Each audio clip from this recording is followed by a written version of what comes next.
Boo boo.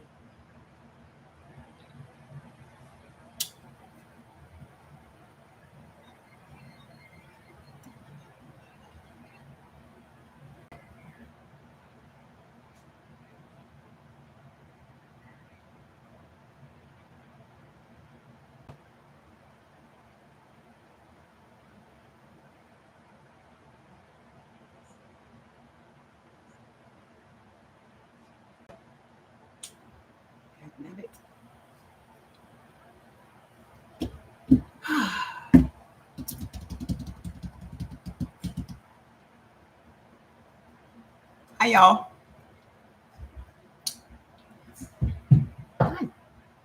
Natty. Drop my shoe. I should have put on my Crocs. How y'all doing?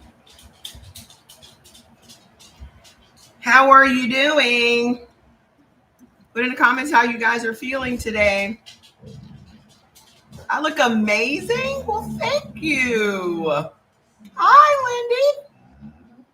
Thank you guys. You know they can't keep a good woman down. Even when I was in the hospital, they were like, "You look so cute." I was wearing my regular clothes. I didn't wear them gowns.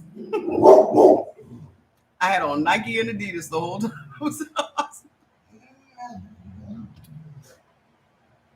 Thank you. It's nice to be back. I was like, come on. I ain't seen people up and down the hallway holding the back of that little gown clothes. I'm not doing that. Hi, Star Child. So I wanted to come here and let you guys know that I'm okay. I'm okay. Thank you. All that water, y'all hadn't seen me in a minute, but I had gained like 25 pounds of fluid in like 2 weeks. Now let's go back. I wanted to tell you guys the story and how we got to where we are. Those of you that don't know, I had a bit of a heart scare last week. I was in the hospital from Tuesday to Friday. Okay. I look better than ever. You know, they said that about me when I got over my first bout of malaria. Like, you being sick, you look cuter after you sick. I don't know what's going on. No. Fats, leave me alone. Come here. Fats wants to say hello. Okay, Pop Pop. Anywho, so let's go back. Y'all know how sick I was, right? So this entire time, you found me or not? No, TikTok is playing games. Y'all know they're supposed to be closing down TikTok tomorrow, right? Y'all know that? Trump's supposed to be closing down TikTok tomorrow. Please share the live for me. I want people to get this information that I'm giving y'all because trust and believe, I was shocked. When I tell y'all this was the biggest wake-up call of my life, I was shocked by the information that I found out while I was at the hospital. Y'all know damn well I was grilling these people. Every nurse that came in there, I was grilling.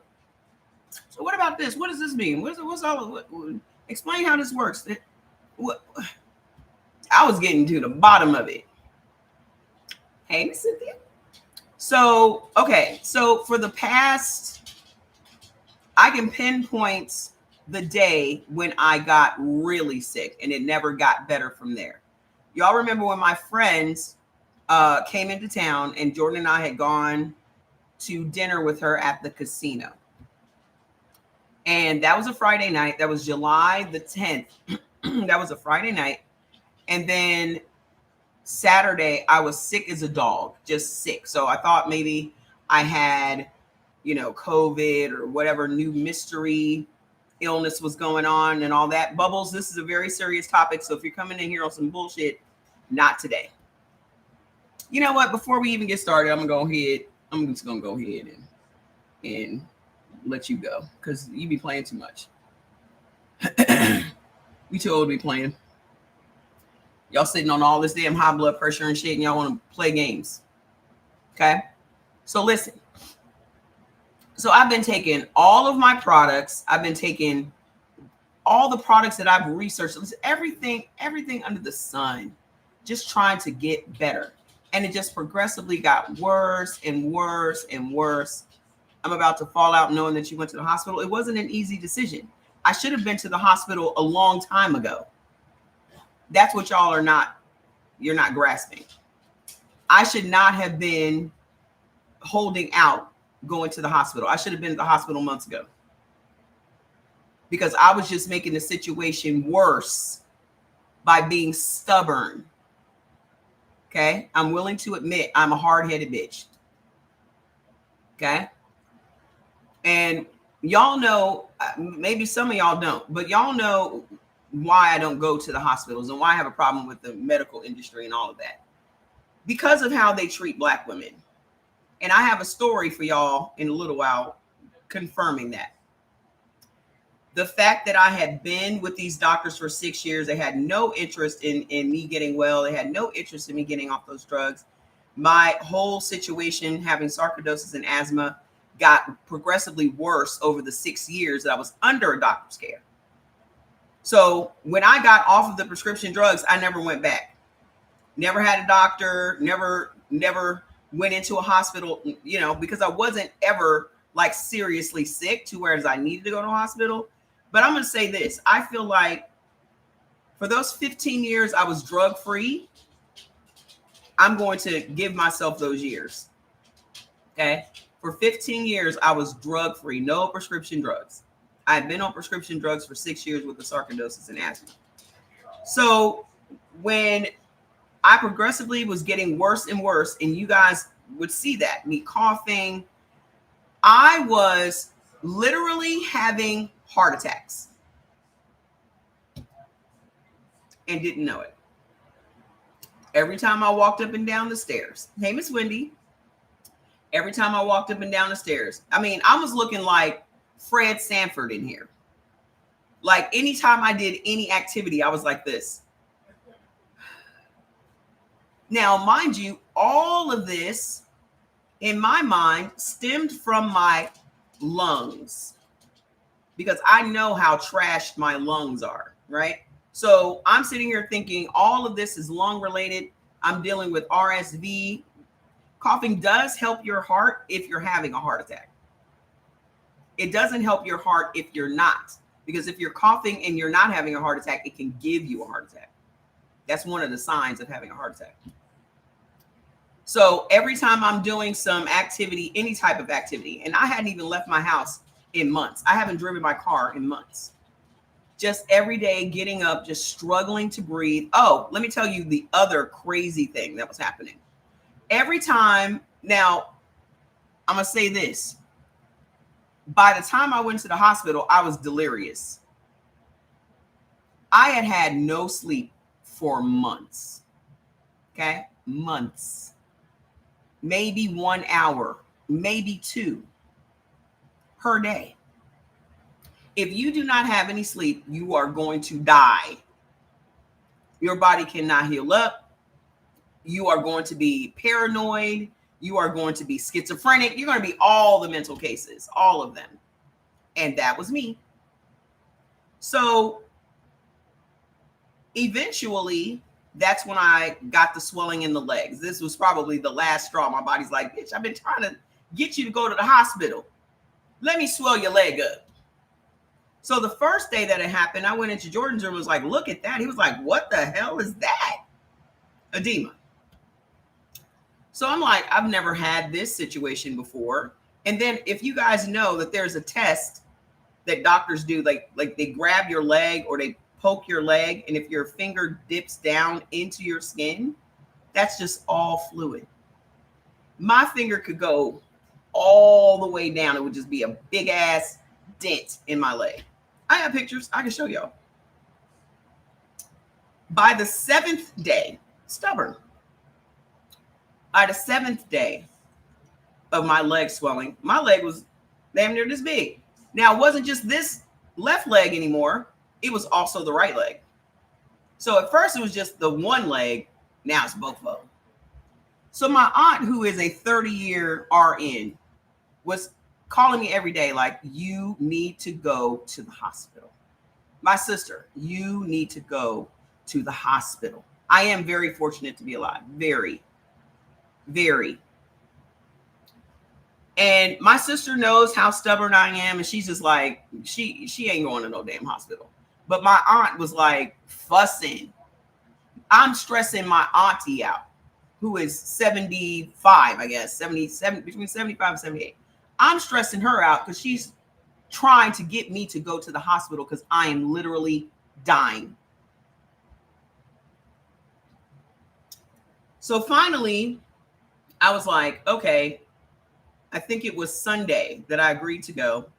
And then I said, well, I'm going to try to get some rest on Monday, and then I'll go in on Tuesday. Okay. So I get up on Tuesday and I'm trying to find some clothes to put on. Now, mind you, I was an 18 2 weeks ago. Now I'm in a double XL. That's the only clothes that would fit me. I was so swollen. And you know, when you look in the mirror, you really can't see what your body is doing. You have no clue. Right? So I'm like, girl, I've been sick as a dog. So I'm just trying to find something that's going to fit me to go over here to this hospital. So the hospital, of course, I had to do my research and find a good hospital, clean, good reviews. I read all the reviews and all that. So we went to West Henderson Hospital. We go in there, it's freaking I suspect it's a Raiders hospital because it's less than a year old and everything is like super modern. It was like going into Tony Stark's house. That's how the machines were like, they made them yesterday type shit. Okay. So I'm checking in and the lady weighs me and I'm 225 pounds. I ain't been 225 pounds in years.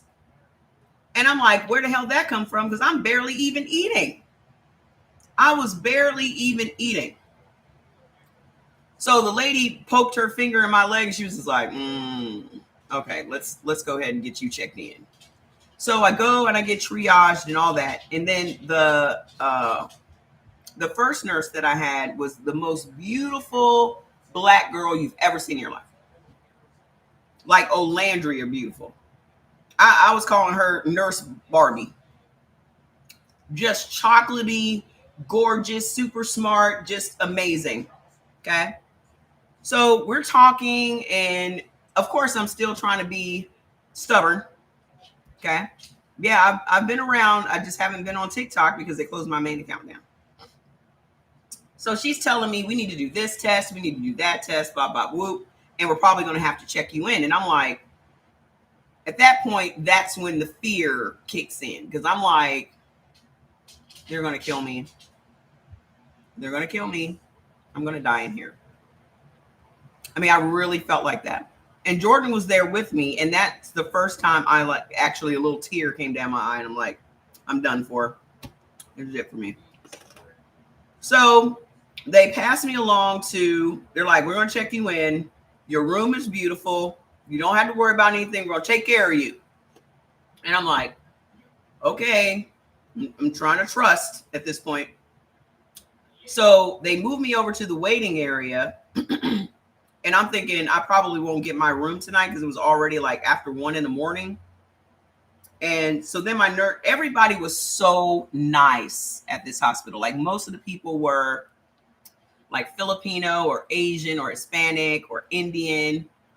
And everybody was, and there were very few white folks, which was shocking. Okay. So I'm waiting to go up to my room. And my nurse comes in and she's like, who's a lucky girl? And I'm like, me? And she's like, yeah, your room is ready. And it was like 2:30 in the morning. I was like, let's go. So then, funny story for y'all. Okay. I missed y'all too, for real. No offense, but I'm going to tell y'all what happened. The person that was sent to come and take me upstairs was a white woman, a nurse. Okay. I don't know if you guys noticed this or not. Again, no offense, it's just what happened. I don't know if you guys notice this or not, but when white women are nervous around black women, they will just say anything. Like they just cannot stop talking. So as soon as she opened the curtain, she sees my fingernails. Hey, Miss Lourdes.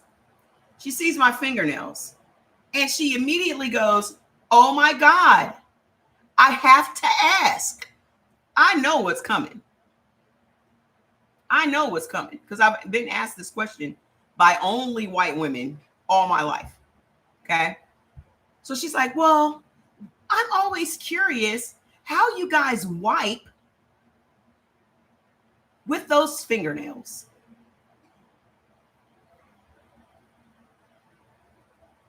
First of all, that's really none of your business. You're asking me how I wipe my ass. Just over the line. You're that nervous that you're asking me about my personal wiping habits. Over the line. Okay. But again, I'm used to this. I grew up with a lot of white people. I know that they get nervous around us. I don't get it because we're more nervous around you than you should be around us. So I said, I'm going to be blunt with you because y'all know I'm going to be blunt with you. Right? So I said, I'm going to be blunt with you. I never get asked this question by anybody but white women. She's like, oh, really? I said, yeah, because y'all, for some reason, are the only ones that are fascinated with how we wipe our asses. That just shows a level of obsession that's weird to me. But okay. I said, and secondly, what you do is that you project your lack of hand washing onto us. That's what it boils down to. Because you don't wash your hands, you think we don't wash our hands. And nothing could be further from the truth. I damn near use a whole damn roll of paper towels in my house every day, washing my hands 20, 30 damn times. That was the first thing. Okay. And the second thing was to wipe your ass, you need to be buying 2-ply tissue. First of all, we're not wiping our ass with our fingertips. Nobody's wiping their ass with their fingertips. Who the hell's wiping their ass with their fingertips? Like, man, we have fingers. I said, you need to buy 2-ply toilet tissue and wrap your hand with your toilet tissue and wipe your ass. I said, you can't be using that RV and that camper 1-ply toilet tissue to wipe your ass. Period. Never. Nails or not. She's like, oh my God, did you just say that I'm too cheap to buy 2-ply toilet tissue? I said, I didn't say that. I said, what you need to do is use 2-ply toilet tissue. Stop stealing the toilet tissue from the hospital.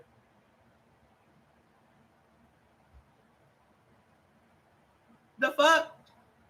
Now you try to look for a way to be offended. You ask me a question. Don't ask people questions and then try to get offended by how they answer you. I'm giving y'all a lesson now.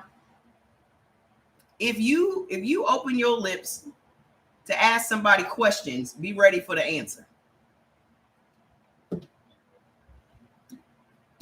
Go buy you some cotton. That's what I told her. Say, go buy you some cotton nail. How you can't wipe your butt without the finger going through the toilet tissue?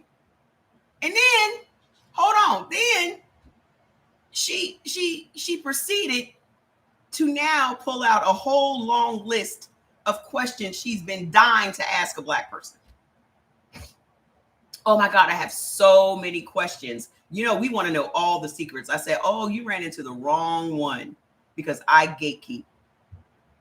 So you got that one question off, but that's all I'm answering. She's like, oh, really? Then she started talking about her bras, where she buy her bras from. Now, mind you, I'm just quiet because I'm comfortable. I'm comfortable in my own skin. I don't need to fill the air with chatter because I'm nervous around somebody. I ain't nervous around nobody. She just did it from the time I left downstairs to the time she got me in that room, just nonstop. I was like, I really must be intimidating the shit out of this lady. So anyway, I get to my room, I get settled, I meet my nurses, they hook me up to everything, the heart monitor and all of that. And so I get settled in and they give me the Lasix in my arm so I can push this fluid out and all that. Exactly. Come on with the wipes. You got to do two things: tissue and wipes. Okay.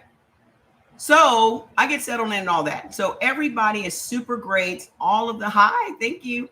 All of the nurses are super just accommodating, very nice, very patient, all of these things. So the next morning, everybody's coming in. They're doing my vitals every hour. So it's always funny because people are like, oh, I hope you get some rest. And I'm like, you can never rest in a hospital.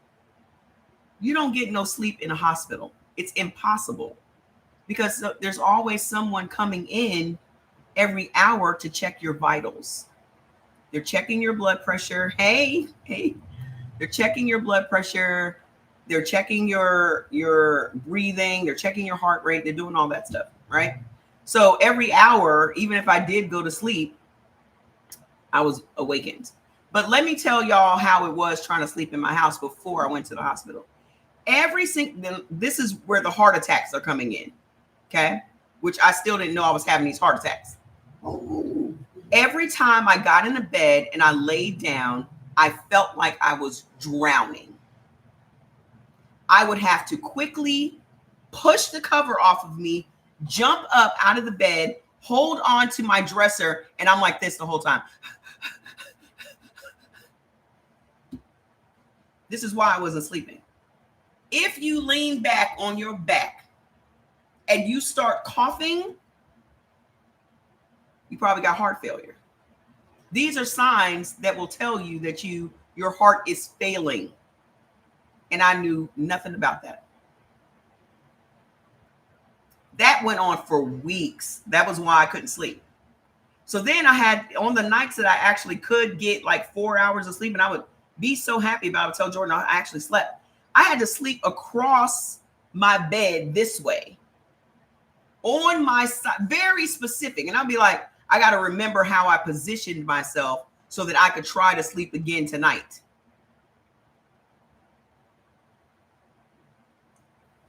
So back to the hospital. They're doing all these tests.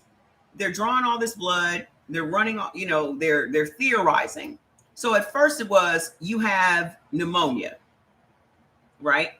When I was down in the ER, they were theorizing that I had pneumonia. That's you. You need to go to the hospital because you're having a heart attack. I'm not even joking. You can have a heart attack and it not even be your heart. Like, you could just have back pain, jaw pain, shoulder pain, and it's your fucking heart. Y'all do know that heart disease is the #1 killer in America. 300,000 people die every single year in America from heart disease. 300,000. And mostly black people. 60% of those are black people. 60%. So, hey, how you doing? So I'm like, okay, they're theorizing, okay, it's pneumonia. I'm thinking, okay, that makes sense. It's pneumonia. It's my lungs. Bop, bop, whoop, whoop. Then they rule that shit out. Then they're like, okay, we think, because I had said to Jordan on Sunday before I went to the hospital, I think I have congestive heart failure. And he was like, what? I said, from my research, this was this week. I just got out of the hospital on Friday. This is my first time coming back on here after being off for weeks. I said, I think I have congestive heart failure from me doing my own research on the symptoms that I was wrestling with. That's what I came up with.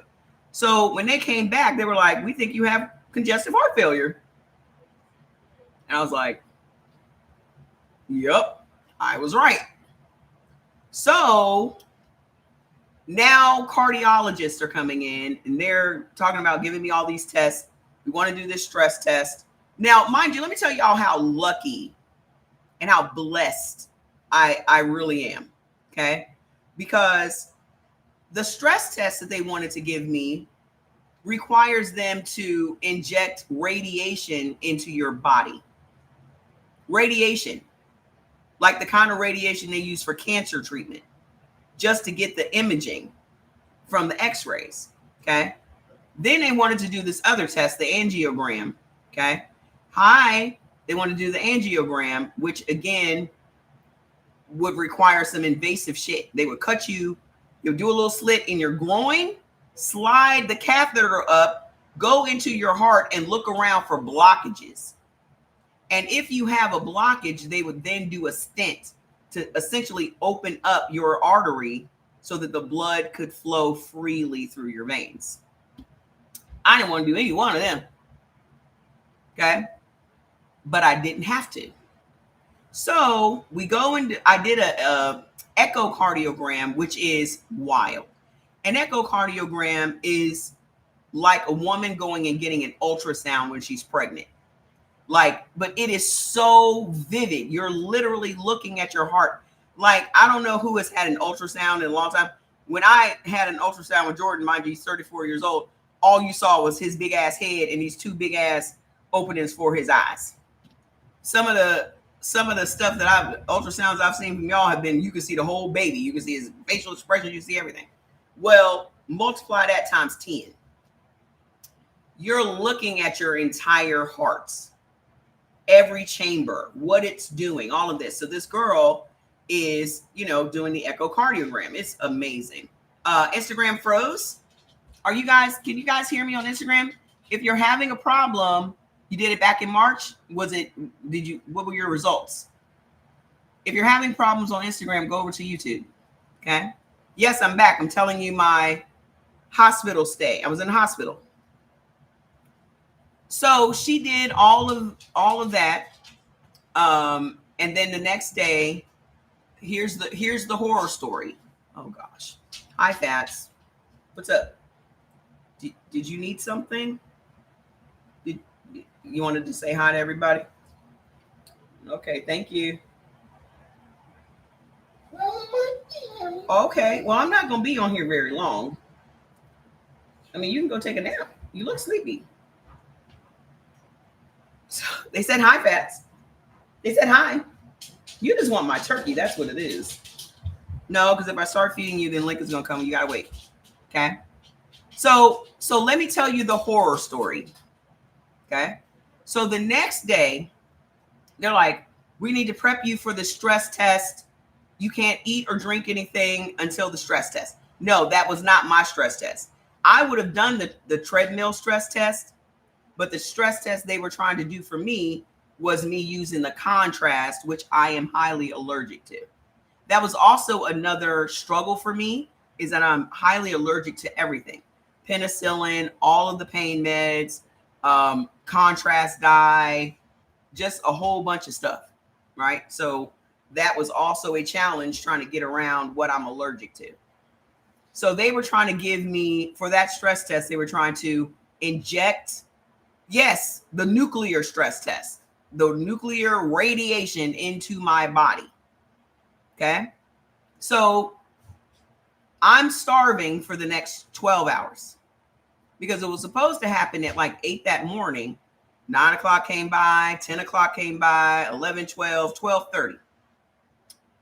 Here's another white person story. Y'all ready? Because the only people I had any issues with the whole time I was in the hospital were white people. I'm the same person to everybody. It don't matter what your color is, what your background is, what your ethnicity is. I am the same person. I had these nurses in there laughing. I had these nurses in there asking about blood type diet. They didn't even know they could get the test off of Amazon. I mean, I had nurses in there asking me for life advice. Should I move out of Vegas? I'm thinking about moving to Utah. I'm doing my thing. I felt like I was just literally there to help them. That's how I was feeling. Like I've really advised so many people on their life choices while I've been in here. I followed up and talked to one of them yesterday. I'm sitting on my bed. I'm waiting to hear something. This big, tall, white doctor with a bald head and a beard comes in my room like whoosh, slings the door open. He quickly washes his hand. I'm Dr. Jevett. You met my partner yesterday. And I'm like, oh, okay. Nice to meet you. Shake his hand. And he's like, did they tell you how terrible your heart is?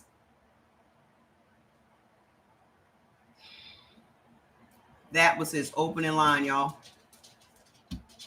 That was his opening line. I haven't been around, Miss Erica. I haven't been around. I've been sick for months.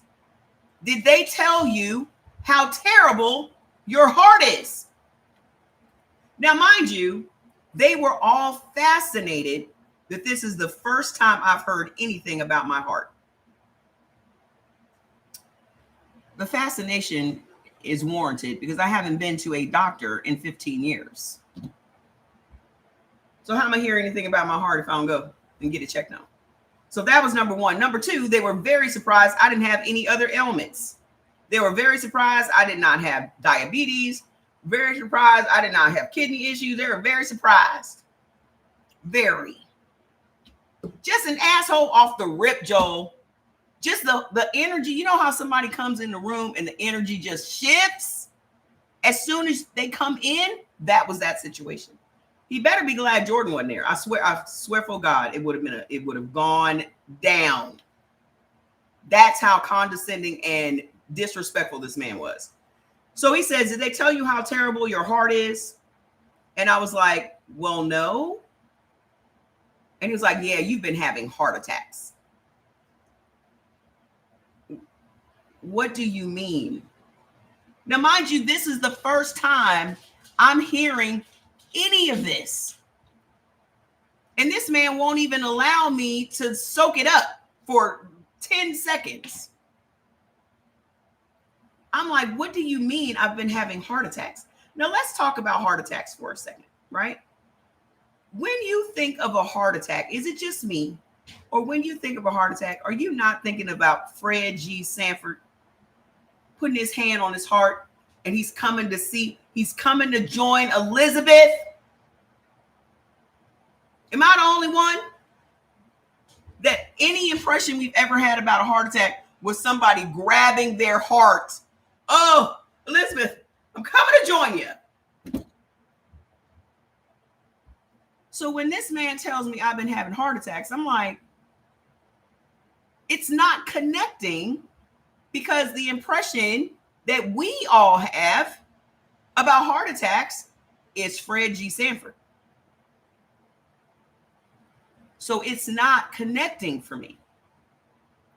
I'm just now finding out that men and women, heart attack presents differently in men and women. And then it's even more different for Black women specifically. And I'm sitting up here like, this is all new to me. Very different. Women's symptoms are very different. And then add Black to it, it's worse. So I'm sitting on the bed. I'm literally staring up this guy like I'm trying to understand what this man is saying to me. So he says, you've been having heart attacks. And I'm like, heart attacks? And he's like, yeah, so we need to do this test. Wop, wop, boop, boop, wop, wop. I said, whoa.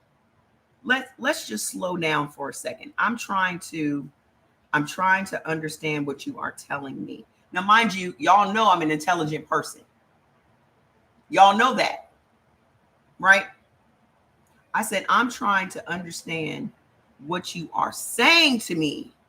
Let me wrap my mind around it for a second. I said, I'm gonna call my auntie, who's a nurse, and she can hear what you're telling me, and then she can break it down for me in a way that I will understand it. Because he already came in a huff, like he didn't want to be there. So he didn't want to spend no more time explaining shit to me. Type shit. So I'm like, well, let me bring my auntie on the phone and let her listen to what you're saying, and then you can go on about your fucking day. And then she can explain to me. This man said, I don't have time to be on the phone with nobody. I said, you're not going to be on the phone with her. She's going to listen to what you are saying to me so that she can break it down when you leave. Well, I don't think I should have to be on a call with somebody else. If they're not in this room, they don't need to be here. Bye, bye, whoop, whoop.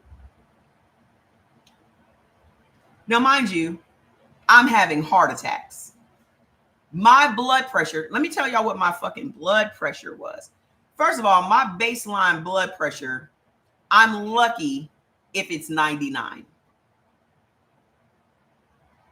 My bottom number. Okay, I'm lucky if it's 99. My blood pressure was over 100 almost the entire time I was there. My my my bottom number. Okay? So you're looking at 173 over 101, 180 over 111 type blood pressure. When I take my blood pressure at the house this morning, it was 143 over 99 right after I woke up. Thank you. I can never think of that word, diastolic. Okay? That's my baseline because I've been recording everything, weighing myself, recording my blood pressure every morning. So when I go see the cardiologist, I'll have, a journal of everything. So this, I can feel my blood pressure going up. My heart is racing now. Mind you, he's 6'5" and he's standing over me. Okay. Thank you. So then I said, okay. And so he was like, I said, I don't know what any of this stuff is. I don't know if I want to have that stress test. No, I said, I thought I was supposed to have a stress test today. And he said, oh, that was canceled. And I'm sitting here like, why didn't anybody tell me it was canceled? Because he had just canceled it when he came in. He had gotten into his head that he's going to give me this angiogram and they're going to cut me in my groin and slide this catheter up and look at my heart. He had decided that that's what he was going to do. So he basically just came in there to tell me what he was going to do to me. And I said, sir, you don't know anything about me. You don't know. He said, I don't need to know anything about you.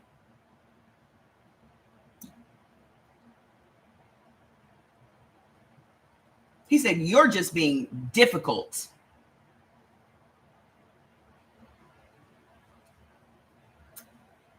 So then he storms out of the room like a little baby.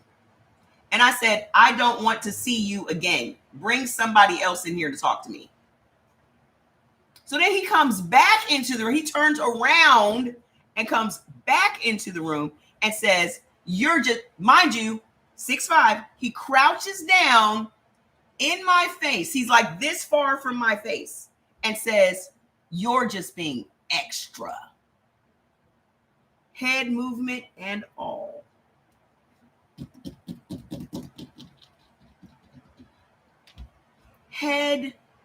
You're just being extra. Now, would he have said that to a white woman? Would Dr. Jevic had said that to a white woman? Because I've already gone to his website and the reviews are very much like my experience.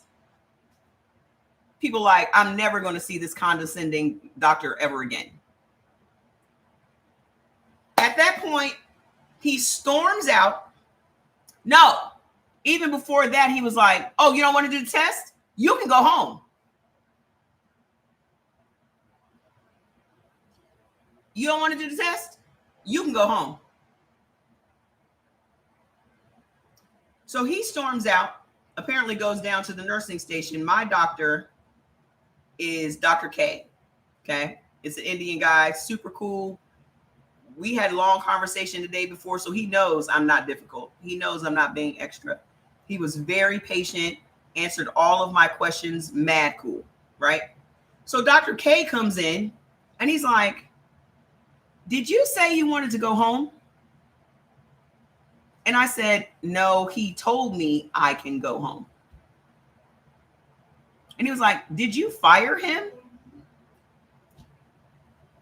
We never discussed anybody being fired. I told him to send someone else in here for me to talk to. And I told him the entire incident. He was like, oh no. Now, mind you, he doesn't work at that hospital. He has his own practice. And then he comes in and sees patients. So my nurse, who is Ed, who is Filipino, comes in right after that. And I tell him the incident. He was like, oh, hell no. Hell no. Hell no. He said, first of all, we should have known he was an asshole when he came in here with that bald head and that beard. That told you everything you needed to know. He said, but that was completely unprofessional. He said, let me apologize for that, man. He said, but that was completely unprofessional and over the limit. They were mad. All the nurses were pissed because these are people that have been working on me for days, and they know that I'm nice and I'm not difficult and I'm not any of these things.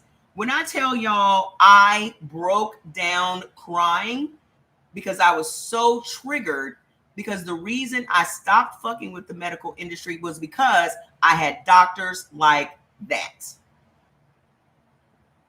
And it just took me right back to that situation when I said, fuck them, I'll just die at home. I cried from the depths of my soul. I'm tearing up thinking about it. I was completely triggered. And I cried for a minute. But I was just like, imagine if it was somebody not as strong as me that this guy is talking to. Imagine if it was somebody that couldn't hold their own or couldn't advocate for themselves.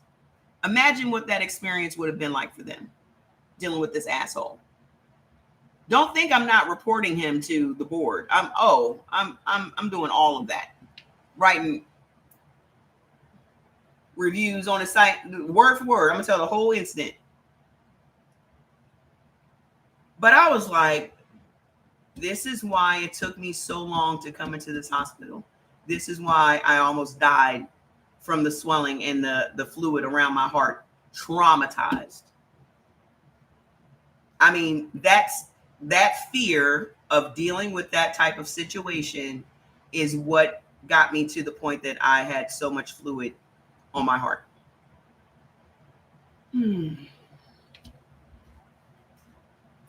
So he leaves. Dr. K is like, I'm gonna get you a different cardiologist. You're not going anywhere. You just give me a couple of hours. I'm gonna find you a different cardiologist. I'm like, cool. So the rest of the day, I'm just chilling, trying to go to sleep, trying to get some rest. And so I finally get like 3 or 4 hours. Right. I mean, I'm already stressed out. My blood pressure they took my blood pressure like right after he left. It was 178 over 111. 178 over 111. Do y'all know that they changed the baseline for healthy blood pressure? You know how they changed the baseline for cholesterol numbers? Well, now a healthy blood pressure is 170, is 110 over 70.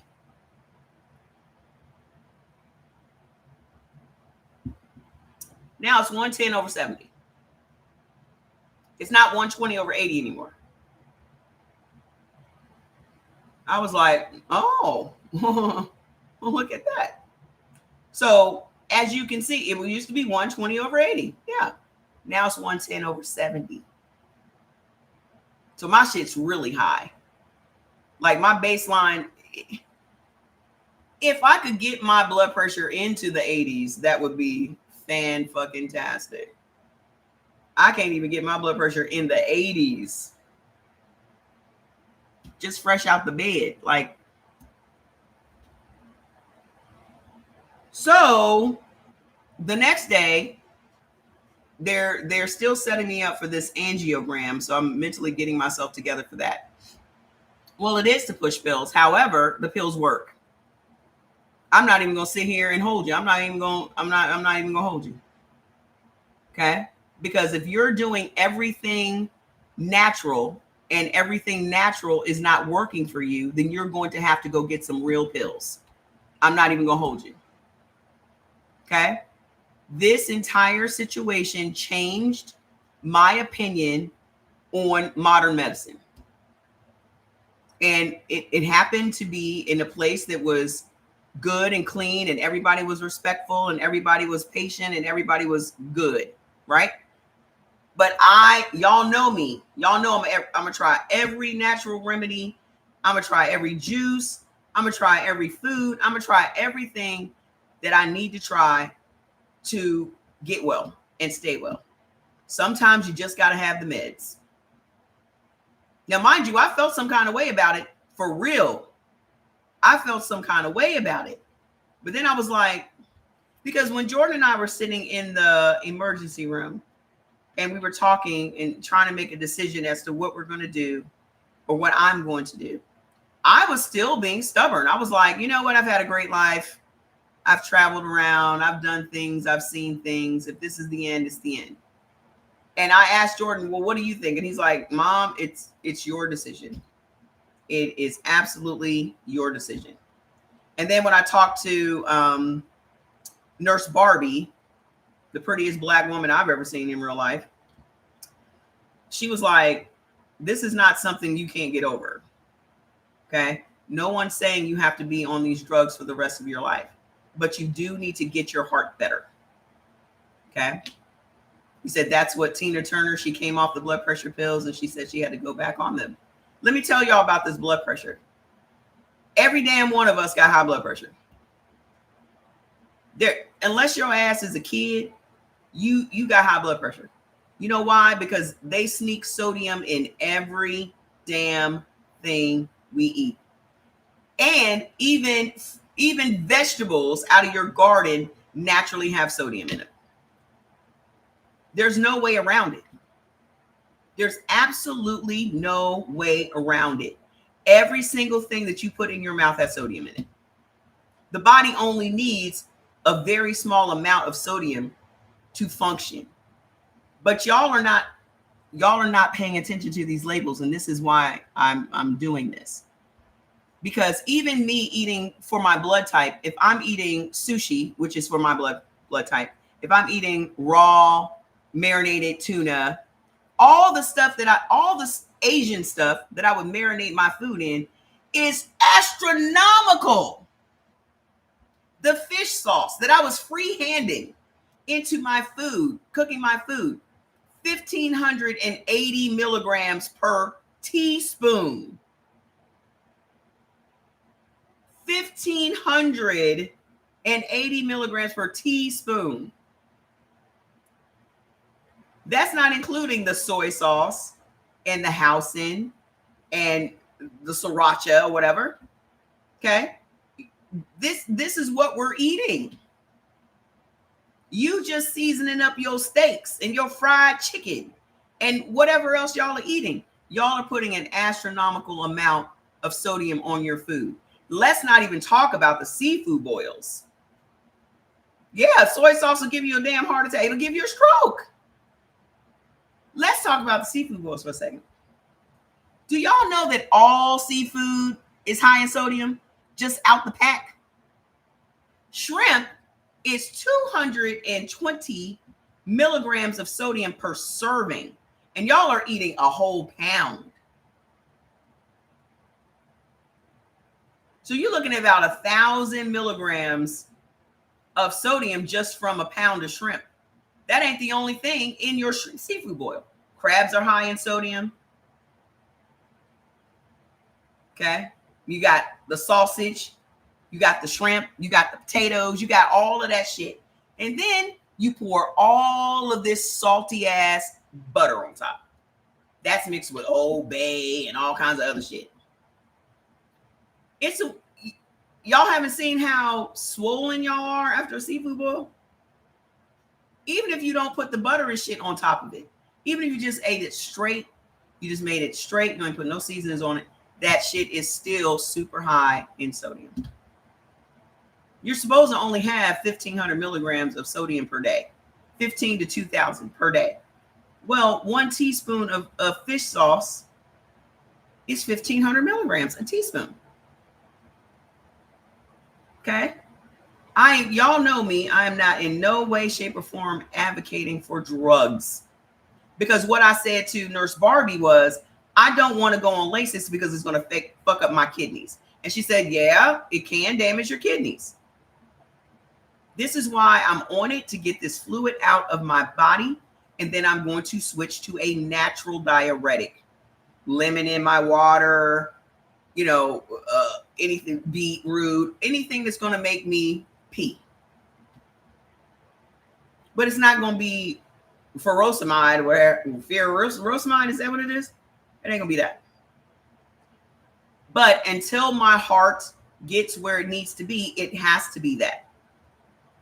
It has to be potassium. It has to be the water pill. It has to be 2 heart failure pills. It has to be those things. Okay. Either I'm going to check out now or I'm going to take the meds. And so they were supposed to do the angiogram on Friday, right? So my new cardiologist comes in and he's this mad cool Asian doctor. We're probably around the same age. He might have been a little younger than me. But he was like asking me all of my background, everything that's going on. And y'all may not know this, but my mom and my brother both had arterial venous malformation. I have heart failure. Yes. Do y'all know your EF number? My EF number is 20. Your EF number is supposed to be 60.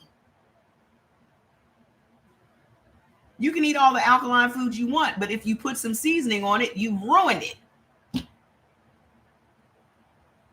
If you're using anything other than Mrs. Dash, you've ruined your alkaline foods. Right? So just please be careful. And then people are just like, well, you need to use Celtic salt. And it's still too much for me. Your blood pressure is good? Good. Because I'm going to tell you, my mom and my brother both had my EF number is the rate that your heart is pumping the blood through your body. If the rate is low, then your body cannot pump the blood and carry the oxygen, and that's why you retain fluid. Okay? So if you do not know your EF number, you need to go and have a test and get it done. That's what it means. It means that your body is not pumping the blood through your arteries and veins the way it needs to for you not to retain fluid or to get fluid on your heart. Okay? Mine is dangerously low. Okay? It's supposed to be a minimum of 60. Mine's 20. Okay? You're passing out. Take your ass to the hospital. Y'all gotta take y'all ass to the hospital. Passing out is a big sign to go to the hospital. Do I have a defibrillator? No, I don't need a defibrillator. Nope. I'm gonna run right over to the hospital. But the thing is, I've been having these heart attacks and never even knew I was having these heart attacks. So let me tell y'all some of these things. Let me finish the story. And then I'm gonna tell y'all, thank you. Then I'm gonna tell y'all some of the things to look out for. Okay. They were supposed to do the angiogram. Me talking to the new Asian doctor, he was like, talking to you and seeing how well you have done. Yours is at 100. Oh, I'm so jealous. Seeing how you have responded to the meds and you've already lost like 15 pounds since Tuesday, I think that I don't think you have a blockage. He said, because if you had a blockage, the medicine would not work. So I don't think you need to have the angiogram. And I was like, bet. So I have responded tremendously well to the meds. So since last Tuesday, I've lost 21 pounds of fluid. My leg was this damn big. Okay.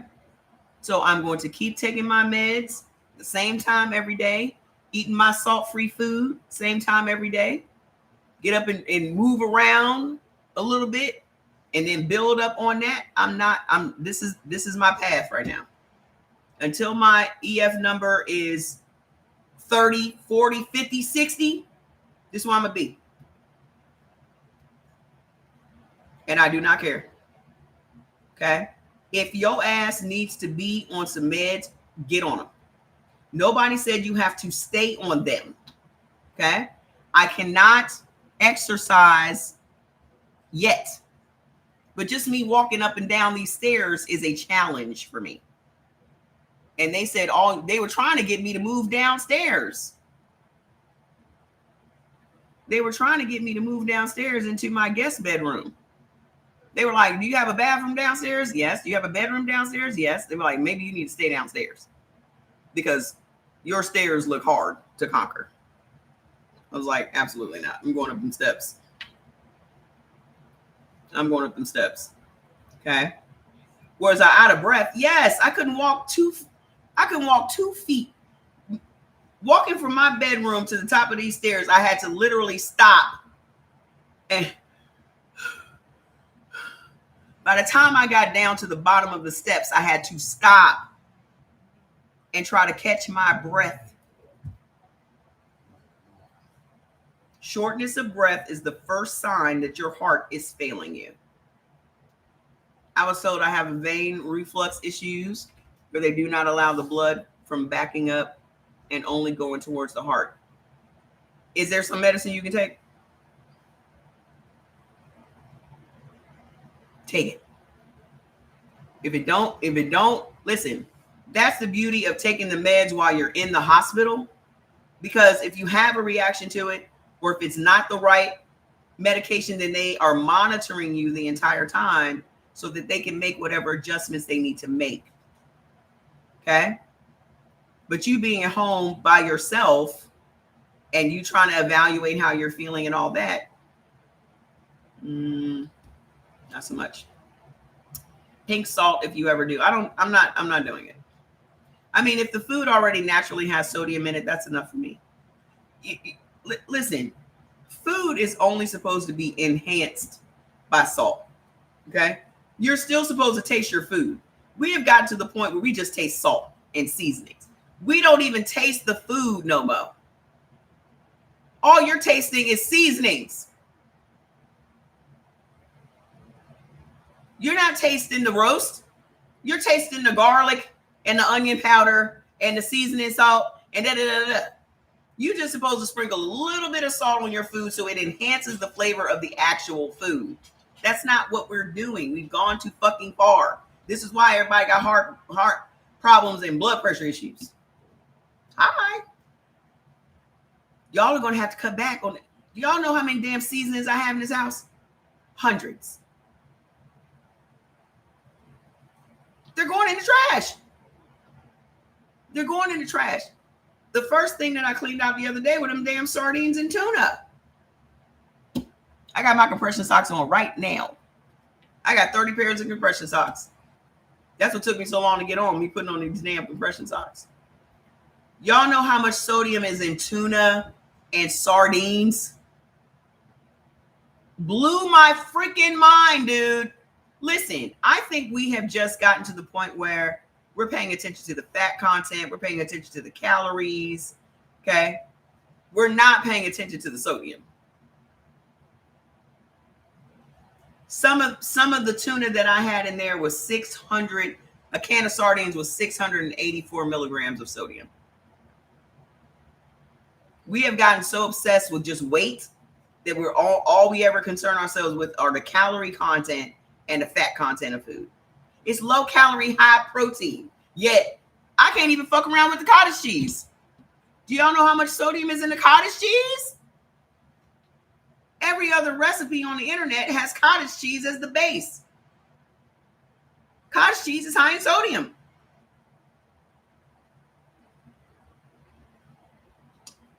Oh, hi. Well, you know, TikTok put me off. So there's that. Cottage cheese is high as hell in sodium. Go look.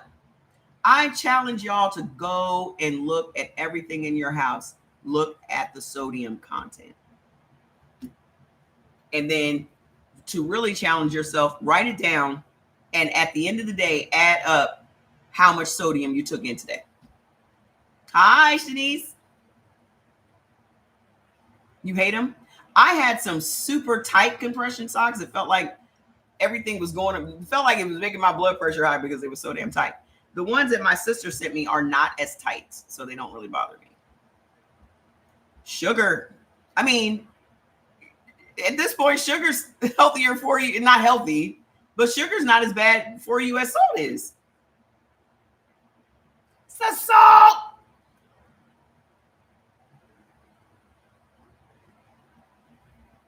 What were your symptoms other than the shortness of breath? I will tell you. I was coughing constantly From the time I woke up in the morning to the time I went to bed at night, I was incessantly coughing. That is one of them. Just fatigue, just tired. I had no energy at all. Okay. Pain, back pain, all of the symptoms that you would have for having a heart attack and congestive heart failure, I had them. And then the swelling came. Okay. The swelling was the thing that motivated me to go. I cannot lay flat at all. If you lay flat and you cough, your heart's not working right. You cannot lay flat at all. You laying on your back and you start coughing, or you have to get up quickly and gasp for air, your heart's not working right. Okay. If it were me, I would go to the emergency room and get a test done. Just go get it done. Even if you don't have insurance, because I didn't have insurance. That was another thing. I didn't need insurance because I wasn't going to the doctor. And so when I called them, they were like, oh, we have to take you even if you don't have insurance. I was like, bet. Then the girl came in and was like, oh, we have this program where we can pay your bill. Bet, sign me up. No, I didn't get a wedge pillow. I went to the hospital. I didn't get a wedge pillow, but I was wedging my pillows. I was not sleeping. I was sleeping 1 to 2 hours a night because every single time I laid in that bed, I would have to jump up out of the bed and I'm gasping for air. I felt like I was drowning. No, I don't have one. I can literally lay on my back right now and go to sleep. Y'all remember how my voice was sounding? I had to use the microphone. I had to use the microphone the whole time.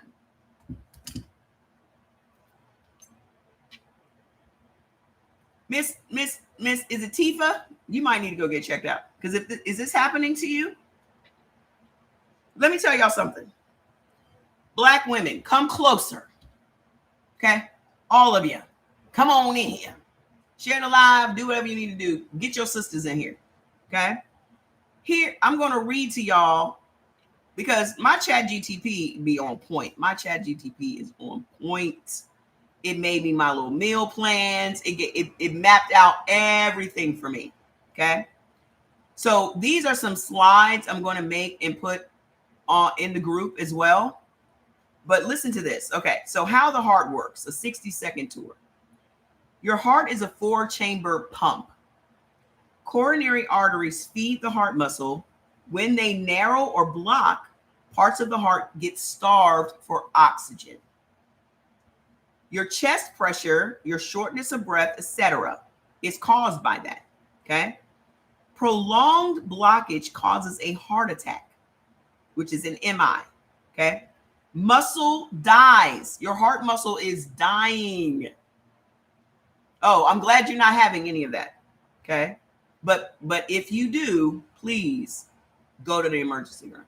Okay? So it says for women, the arteries can also malfunction without big blockages, spasms, or tiny vessel disease, which is why symptoms can look different and be missed. Men and women do not present the same way with heart failure or heart attack.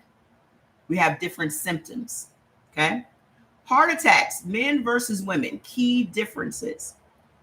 Both sexes, most common symptom is chest pain or pressure. Both of us can experience that. But women are more likely to have non-classic signs: shortness of breath, unusual fatigue, nausea, and indigestion. I was throwing up. I threw up 3 times in like the past couple of weeks before I went to the emergency room. I would tell Jordan, like, I am so nauseous because I didn't know this information. Nauseous from what? From what? For what? Why was I nauseous? Heart attack. So also back pain, jaw pain, shoulder pain. You know how people be talking about they got frozen shoulder and shit? Heart attack. Now, I distinctly remember this pain. There is a rope tightening or squeezing in the upper back. I have felt that several times. If you are standing and you feel like a tightening right above your shoulder blade, you're having a fucking heart attack. I felt that several times over the weeks I was sick. I didn't pay no attention to it. Just thought my back was tight. So that big head doctor, now mind you, after I saw that doctor, the first thing that came to my mind was this man is hopped up on cocaine. So I started calling him Crackhead Craig.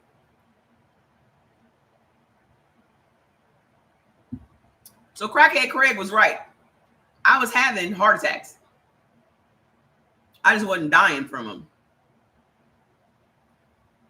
I was like, this man's on cocaine. He reminded me of one of those, you know how those roided out police officers are that completely escalate the situation unnecessarily?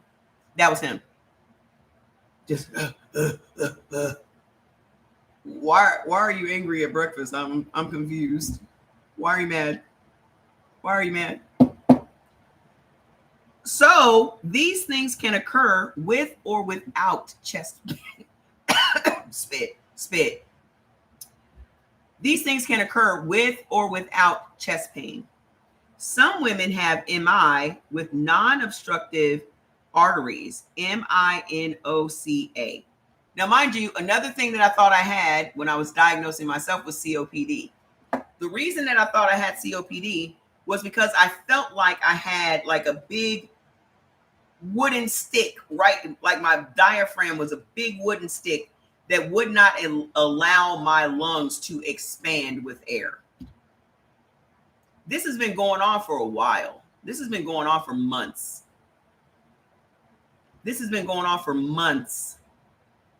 And it just progressively got worse and worse and worse and worse.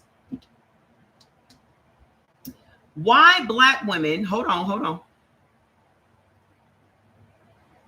Women will have MI with non-obstructive arteries or microvascular angina, which is tiny vessel disease. The angiogram can look clean, but the event is real and dangerous. So that means the angiogram may not catch it, but you still have it. Okay. So it says why Black women carry the heaviest burden.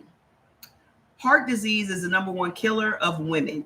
304,970 U.S. women died from heart disease in 2023. 305,000. Among U.S. adults 20 years and above, nearly 60% of Black adults live with some form of cardiovascular disease. Black women have the highest stroke prevalence of any group. The American Heart Association estimates 59% of Black women above the age of 20 have some form of cardiovascular disease, highlighting an urgent need for prevention and early treatments. My favorite nurse was like, I hope you leave here and become a heart health advocate. I said, don't you worry, I'm going to. Because when I was telling her this is the first time I've heard any of this information, she said, nobody knows this stuff. Nobody knows it. So I hope when you leave here, you become a heart, because I showed her that I was online. I do lives. I teach blood type healing and all that. She was like, I hope you become a heart health advocate. I will, because this is crazy. So red flag symptoms you should never push through. Call 911 if you notice any new, severe, or unusual combinations of chest pressure or tightness. It may feel like fullness or squeezing. Shortness of breath, especially at rest or laying down.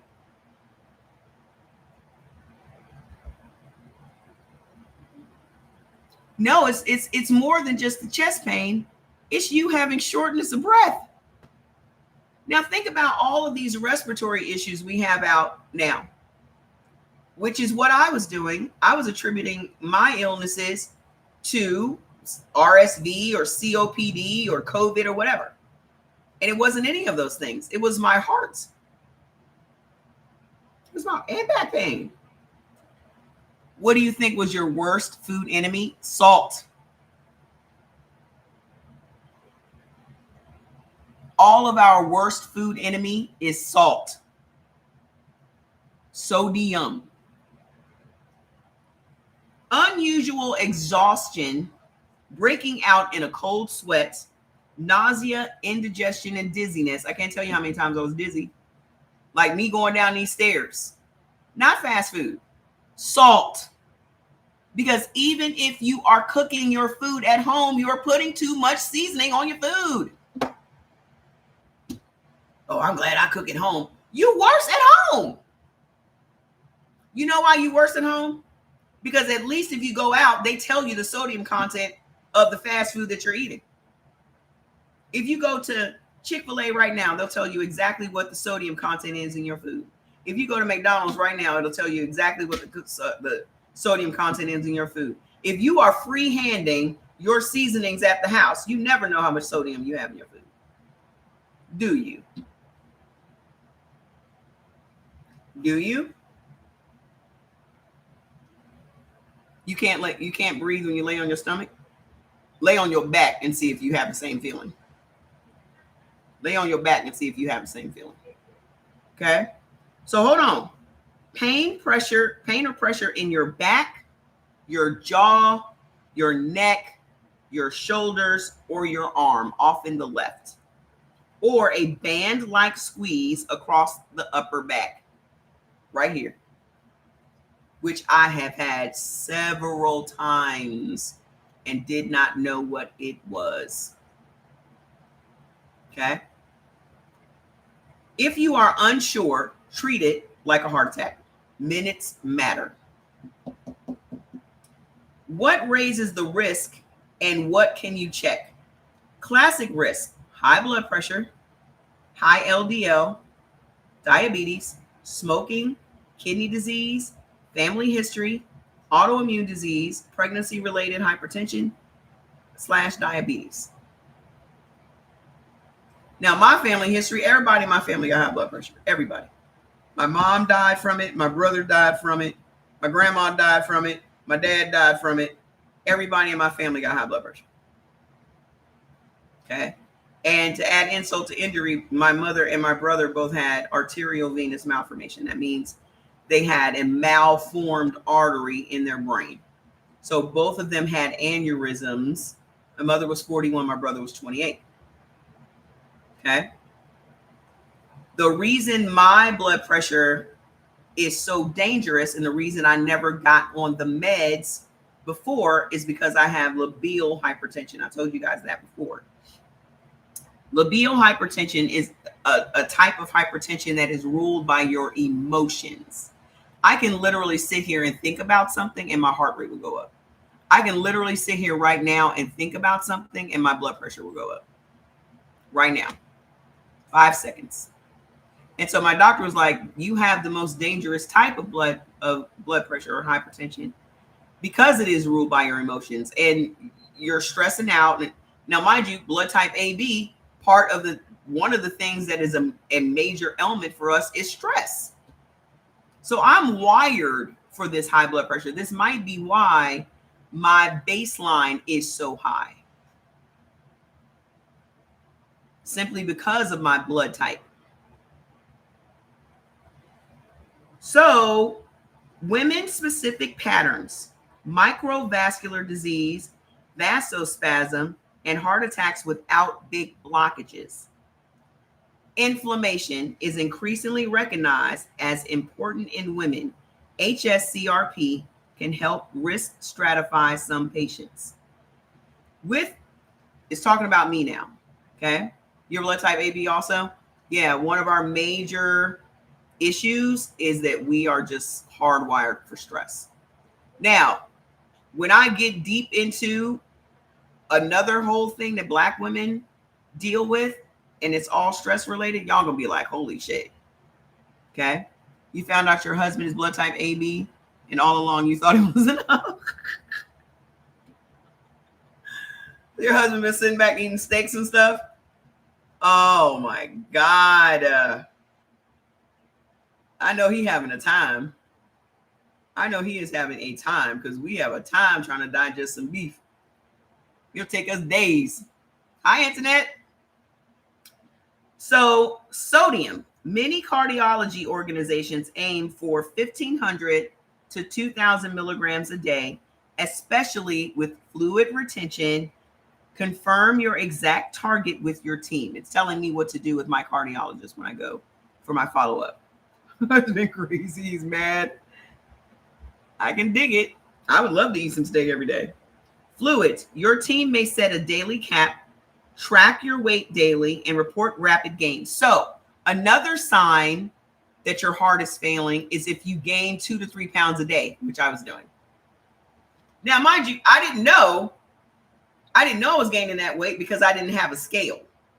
I had to literally buy a scale because I haven't had a scale in years. So until my legs started swelling up, I didn't even know I was that inflamed. I'm so glad I feel better too, man. Trust. That was I had a near death experience. It's crazy. I'd rather me go through it than y'all go through it. Because I know I'm gonna bounce back.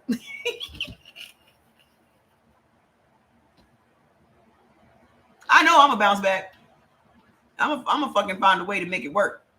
So I'd rather me go through it than you go through it. Then I can tell y'all this is what y'all need to do to not go through it. Okay. So they didn't put me on liquid restrictions, but I am restricting myself to 64 ounces a day, which is going to be hard because I love water. And y'all see how much time I still have in the night. And this is all the water I'm allowed to drink for the rest of the night.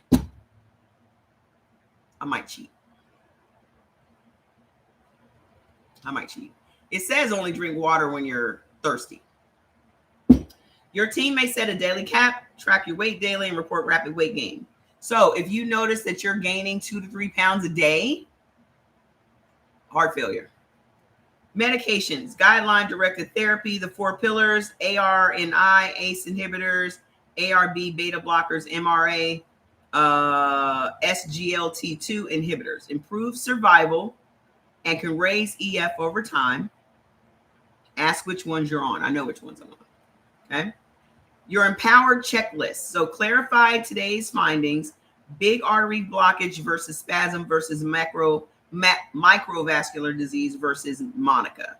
If Monica is suspected, ask about cardiac MRI or vasospasm. My issue is blood pressure. The years of untreated blood pressure has damaged my heart. Also, they think that because I had sarcoidosis in my lungs, it might have just traveled over to my heart as well. I'm so glad you're on the mend and doing this topic live. There's recent research that suggests that high LDL, high blood pressure, etc., are more related to insulin resistance than salt intake. Don't trust that. Okay. I am not against the insulin resistance. Y'all know that I teach on you being insulin resistant is why your blood pressure is high. But how did you get insulin resistant? You got to go further than that. So you can't say it's not the salt intake if all the stuff that you are eating, potatoes, gives you insulin resistance, right? Milk. These things already naturally, cheese, all these things already naturally have high sodium content. Cheese is very high in sodium. And y'all love some cheese. Okay? So when you're saying, oh, it's insulin resistance that's causing your high blood pressure, how did you become insulin resistant? Okay? So you have to still drill it down. If you are drinking, you need to stop. I'm so glad I stopped drinking beer. They were asking me, do you drink? No. Do you smoke? No. Not even marijuana? No. I don't do any of that. I was a medical mystery to these people. Like, how the fuck is the only thing that's wrong with you is your heart? Oh, you don't do nothing else. I challenge you to go into your kitchen right now and look at the sodium content of your cheese, because you're not just eating 1 ounce of cheese. Y'all forget about the serving sizes. Y'all forget about the serving sizes. Nobody is eating 1 ounce of anything. So if there's 220 milligrams of sodium in your cheese, in 1 ounce of cheese, because that's the serving size, that's about this big. Okay. You're not eating that. I am 56, and they were also shocked that I was 56.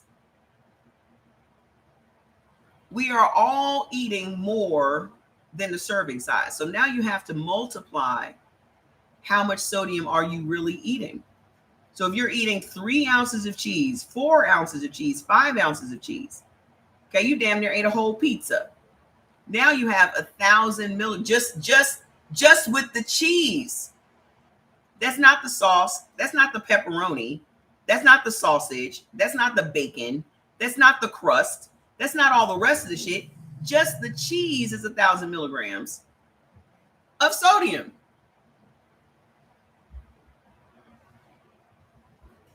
Your cardiologist said I can't have bread, pasta, potatoes. Only, you know why? Feta cheese doesn't have any lactose. Feta cheese has no lactose. All the other weird cheeses, mozzarella doesn't have any either. But feta is the one that I eat most often because I benefit from those, but I haven't eaten any in a long time. I look great. Thank you. My son is 34. Yeah, I mean, we still need to be mindful of the sugar and the fact that these carbohydrates turn into sugar. But another concern, and that sugar also will affect your blood pressure, but also the sodium. No one is paying attention to this. Is why they call high blood pressure the silent killer. Thank you. Well, y'all know TikTok kicked me off, so TikTok kicked me off months ago. They call how have you tweaked your eating? No salt. Here is some roast turkey that I made last night in my little ninja cooker thing. A turkey breast. I didn't put any salt on this. All I put on it was Mrs. Dash, some garlic, some onion powder. Like I have 3 different types of Mrs. Dash. But that's all I put on it. It's fantastic. Because the turkey already has sodium. Did y'all know that? 2 ounces of turkey, real turkey. Now, mind you, the processed turkey is 10 times worse. The real turkey breast, remember, most of these things, they inject with a solution because salt is a preservative.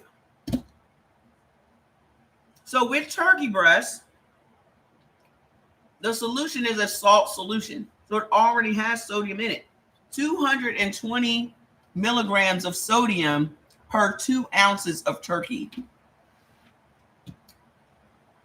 Tonight I'm ordering a kitchen scale so I can measure my food.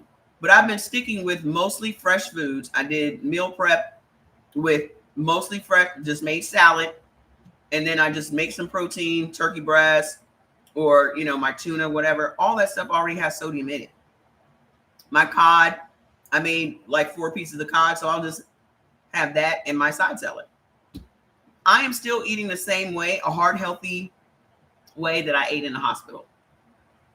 You think, cows, well, yeah, you're a blood type B. You're supposed to have that. Okay. So hold on. There's more. So I have to go to cardiac rehab also.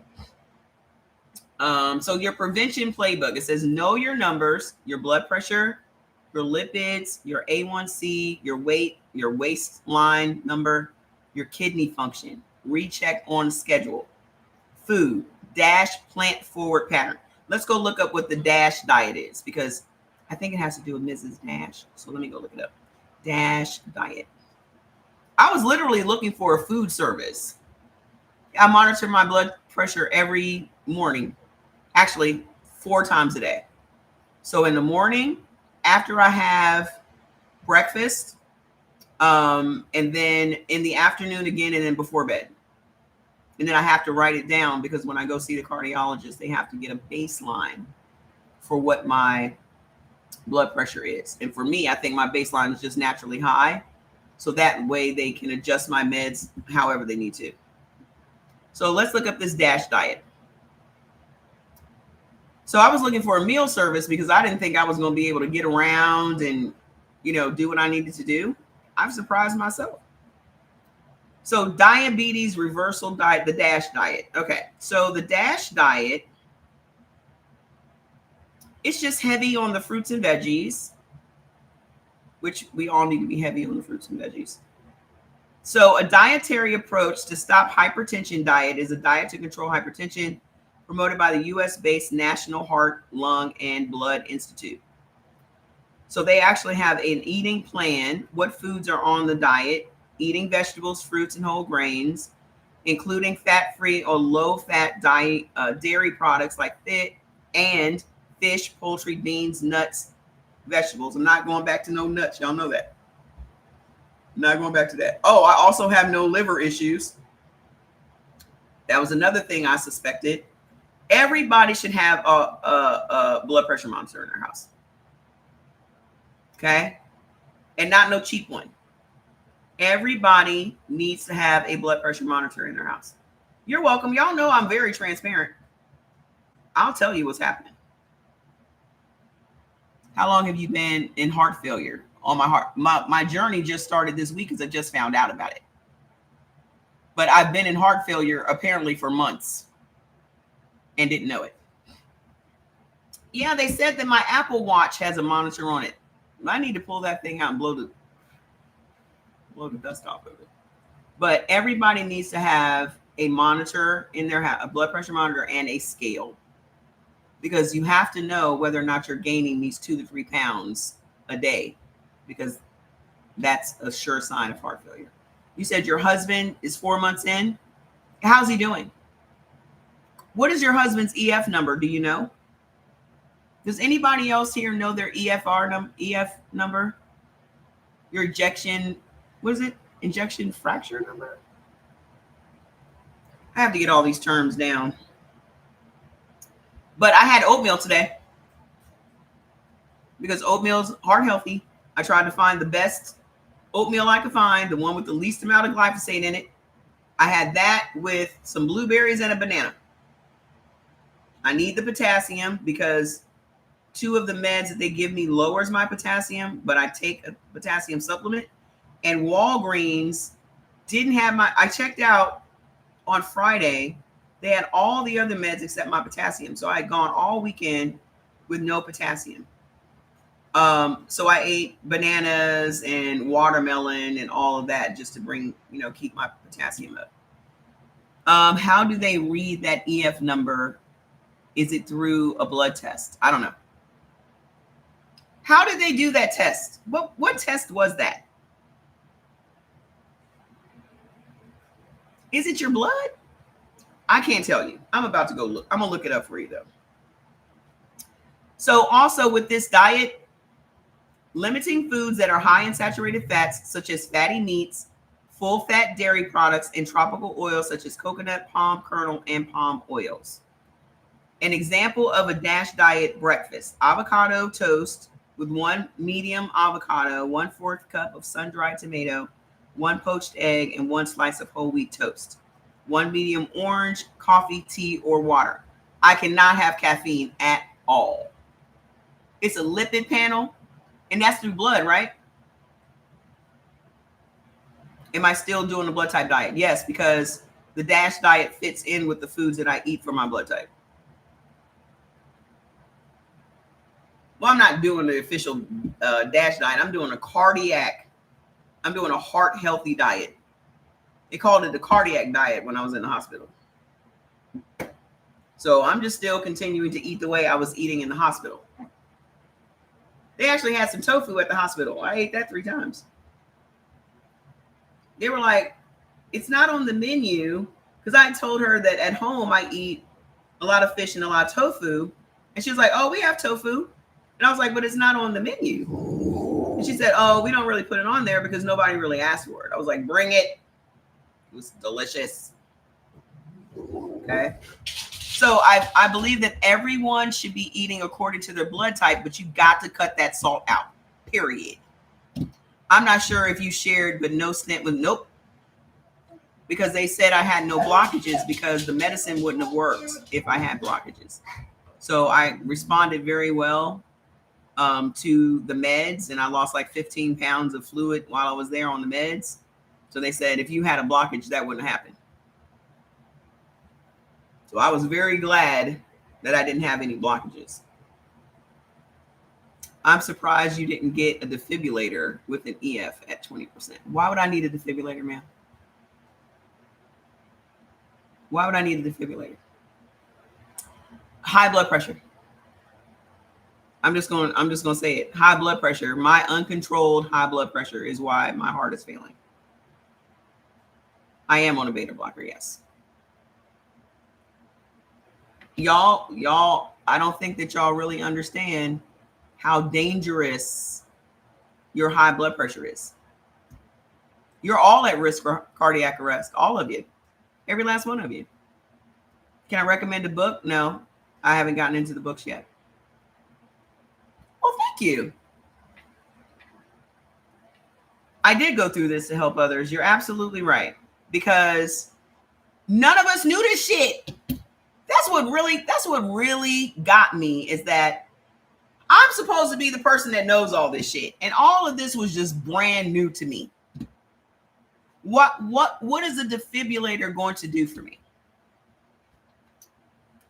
Okay. Do you have a defibrillator? Seems like you want me to be on one. Why do you want me to be on a defibrillator so bad? To save my life? I'm sitting right up here with you right now. What is a defibrillator going to do? What's it going to do? Tell me now. Your husband is having one, so you want me to have one too? Because your husband's having one? Okay. What is a defibrillator? A defibrillator is a device that provides an electric shock to your heart to allow it to get out of a potentially fatal abnormal heart rhythm or arrhythmia. I don't have those things. If I had those things, my doctor would have told me that I need to get a defibrillator. They told me that I need to get a blood pressure monitor and a scale. Okay. What are you saying? They're doing what with my blood pressure? We only knew in my house because we just went through that last December. Ooh, what happened? What happened? Yeah, I just started. You should hope that I don't need a defibrillator. That's how you should be speaking over me. Does that make sense? It's weird to me that you would want me to be worse than I am. Why do you look, what now? Hold on. Why do I look even younger? Every time I go through an illness, every time I go through something, I look better. Every time I had malaria, they were like, why do you look so much better after you've had malaria than you did before? I don't get it. Well, I've lost 21 pounds in the past 7 days. That's why. My dimples are back. That's what it is. I lost 21 pounds. I lost another 3 pounds overnight. I lost 5 pounds the day before. So just keep drinking my water, not adding no salt to my food, pissing it out, losing all the fluid. Boom. I am absolutely Miss Chelsea. Thank you. But I am obsessed now. That would explain it, but I don't have an irregular heartbeat or any of that stuff. What I had was fluid on my heart. Okay. Your cousin died from heart failure. He had the worst coughing ever and he couldn't sleep for nothing. That was me. That was me last week. That's why I had to go to the emergency room. Am I restricted on your water intake? I restrict myself. Let me tell y'all something. Y'all haven't figured out yet that I'm very extreme once I make my mind up. Like when I discovered eating according to your blood type, I went so hard in the paint because I was very determined to heal myself. That's what y'all don't know about me. Okay? So I don't give a shit what they restrict. I don't give a shit if they say you can have 2,000 milligrams of sodium a day. I'm still going to keep it at 1,000. I'm going to keep it super cute because I want my heart to heal up as quickly as possible. I'm going to do whatever I need to do to get where I need to be. I'm not playing around. Once I decided I'm going to fucking live, then I'm going to fucking live. But trust, when I was sitting in that emergency room, I was weighing the options like, I've had a good life. Yeah. My son's grown. He's in a good position. Bye, bye, whoop, whoop.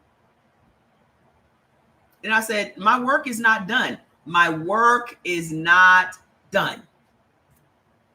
What are you saying? You are at risk for cardiac sudden death if your EF is low more than 90 days. I know, honey. That's why I'm going to see my cardiologist for my follow-up at the end of the month. It's weird that you guys are very negative.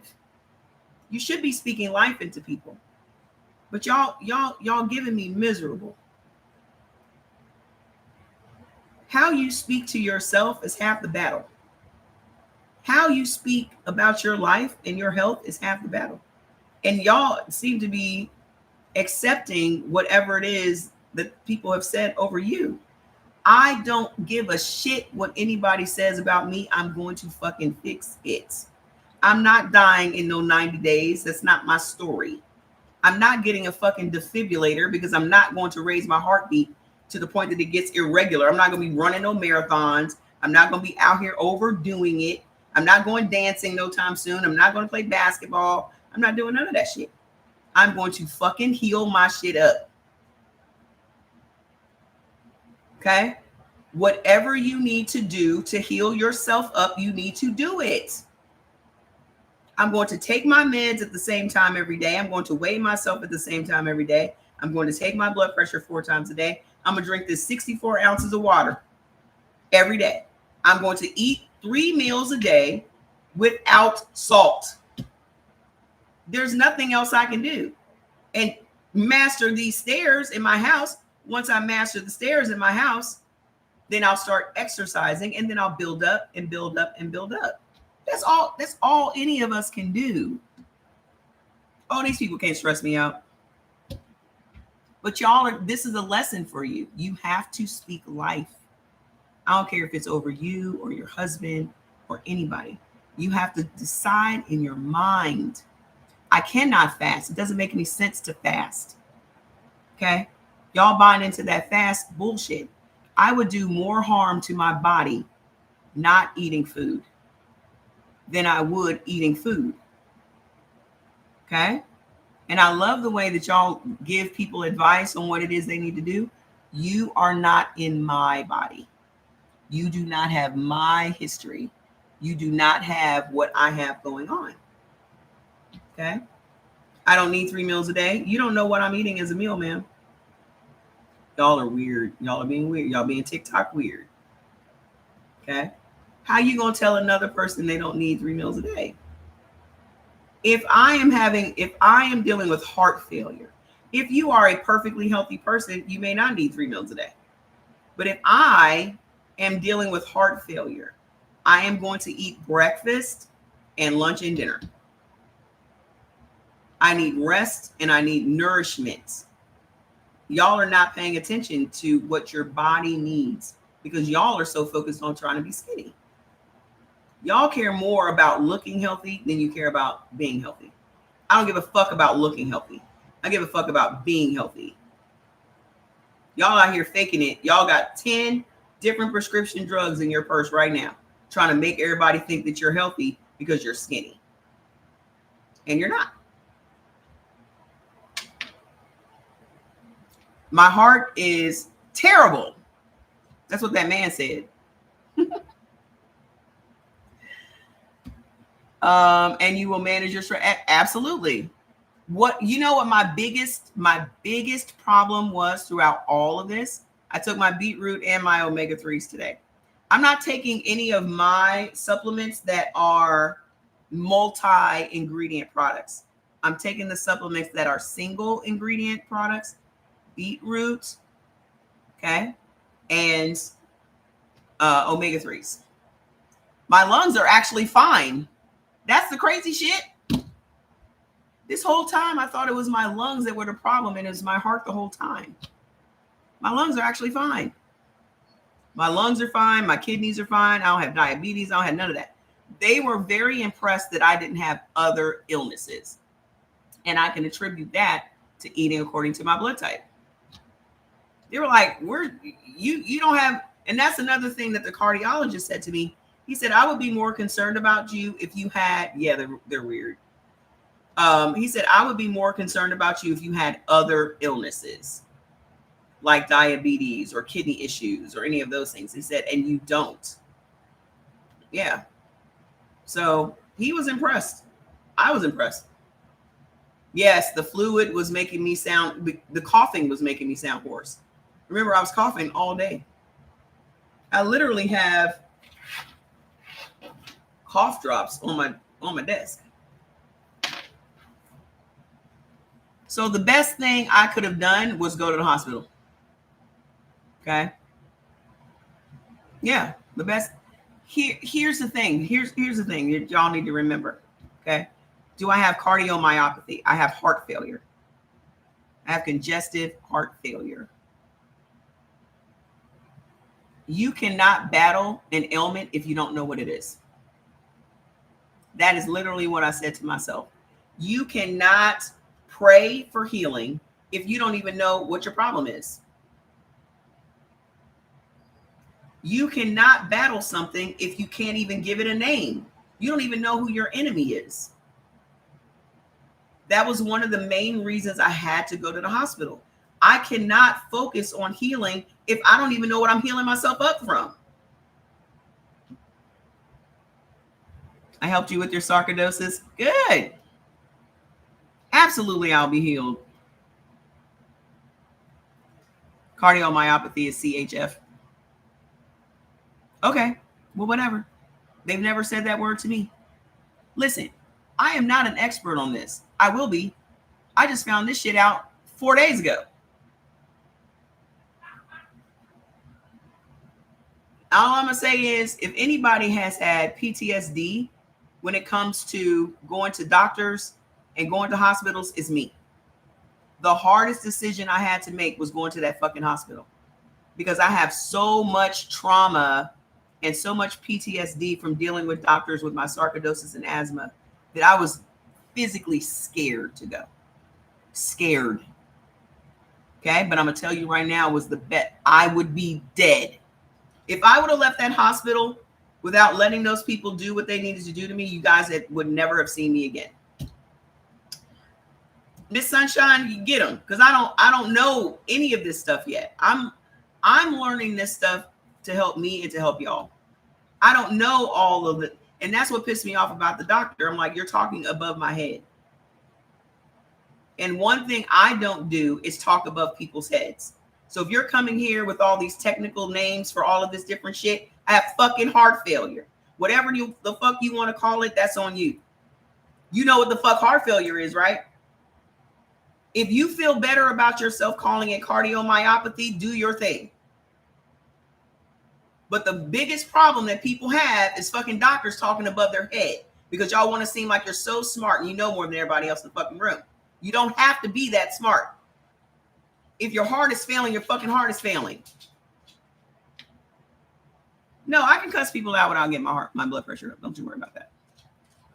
Y'all are going to have to learn how to be just regular humans. But y'all's self-esteem is so low that you try to find some power everywhere when it's not necessary. Okay?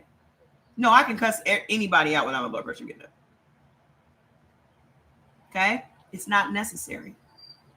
If someone's heart is failing, they got heart failure. Simple. I think the thing that that has made me okay with you guys is that I will speak plainly to you. Okay? I'm just gonna speak. I'm gonna keep it real cute. Hi, what's up, Juju? Did you want to add to what we're saying? Here, let me give you something. Don't tell Linka.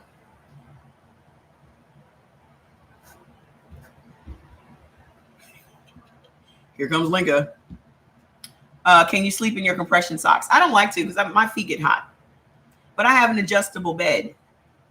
So while I sit on my bed, I have it raised at the bottom to elevate my feet. Juju. So I have an adjustable bed, so I keep it raised because everybody's like, you need to elevate your feet.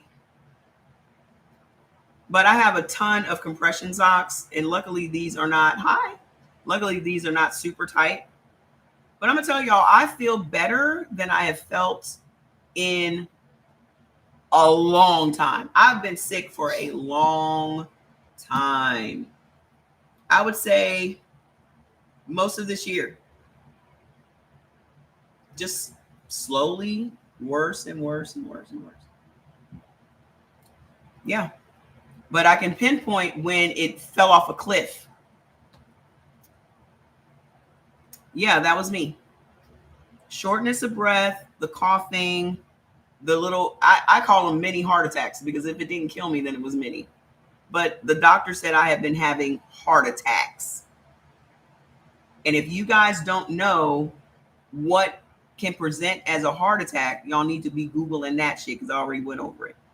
Okay? Men and women don't present the same way. So a man will be clutching his heart and all that. But as far as women, it could be fatigue. It could be shortness of breath. It could be pain in your, you might think you have frozen shoulder when really you're having a heart attack. It is scary. When they said congestive heart failure, my grandma had congestive heart failure. So it was like, I've heard this before, but I don't know what it means. So, what made you go to the hospital? My leg was swollen up like you would not believe. Like when you pressed into my leg, my finger would, the indentation would still be in my leg. We really need to be mindful of our cholesterol. You do. Your LDL. I don't get on statins though, because it's not going to help you. I will give you some more when I get off the live facts. So freaking spoiled, dude.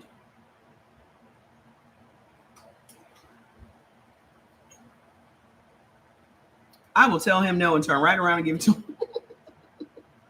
Oh my gosh, my legs were so swollen. It started with my left, and then that was swollen for 7 days. And then it moved into my right. Thank you. Very true, which is why women's heart health. Yes. And that's what I'm going to be focusing on. So I hope y'all don't get tired of learning about this heart health because it is detrimental to us. It is the #1 killer of Black women. So one thing that I broke down to the nurses there is that 42% of the U.S. population is blood type A. When we go over the blood type eating, one of the things that blood type A struggles with is cardiovascular disease. Okay. Then 29% of African American women are blood type A. So these African American women are already susceptible by blood type to cardiovascular disease. But because they don't do anything in the medical industry as far as blood type is concerned, they never factor that in. And that's what I'm focusing on, ma'am, because Black women are most at risk. Let me read y'all. Hold on. It's all gone, Bubba. I got to get back to work so I can get off. Hold on. Let me read y'all something that y'all may not know about. I hope I didn't close it up.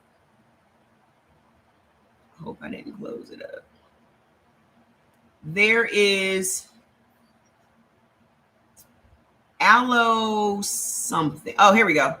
Allostatic. African Americans experience higher allostatic load, a physiological measure of chronic stress, due to the impacts of racism, discrimination, and systemic social inequalities.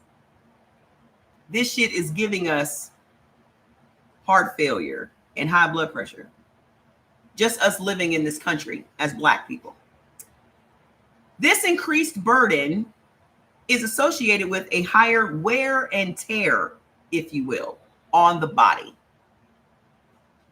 So we have more wear and tear on our bodies because we deal with discrimination and racism and all of this systemic shit, the inequalities.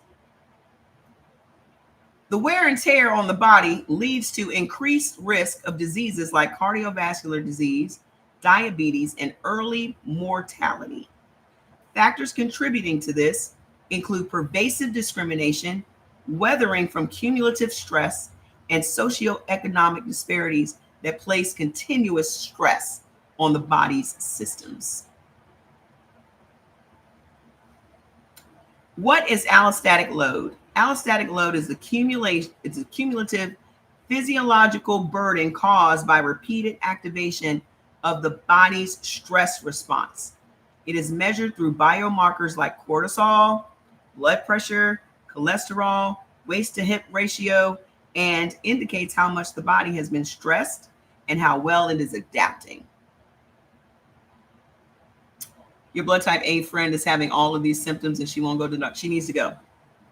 Just tell her Mama Trey said it's not as bad as she thinks. Here's my advice. Find the best hospital in your area you can find. Because it's not going to help you to go to some trashy, disgusting, dirty hospital. It's going to stress you out even more. I will say that it added to my calmness and added to my experience that the hospital was super nice.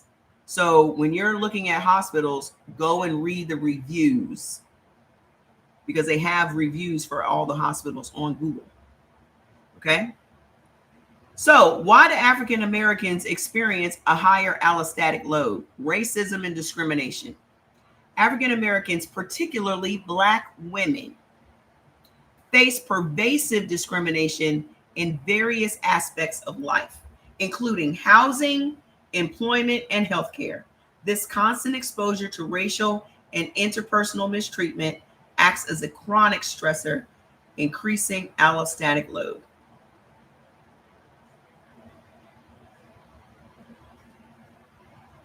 Ma'am, it is up to me to research my diagnosis. It is not for my doctor to teach me anything. I think you should relax when it comes to my body. Because right now I'm wondering why you're so obsessed with me. Okay?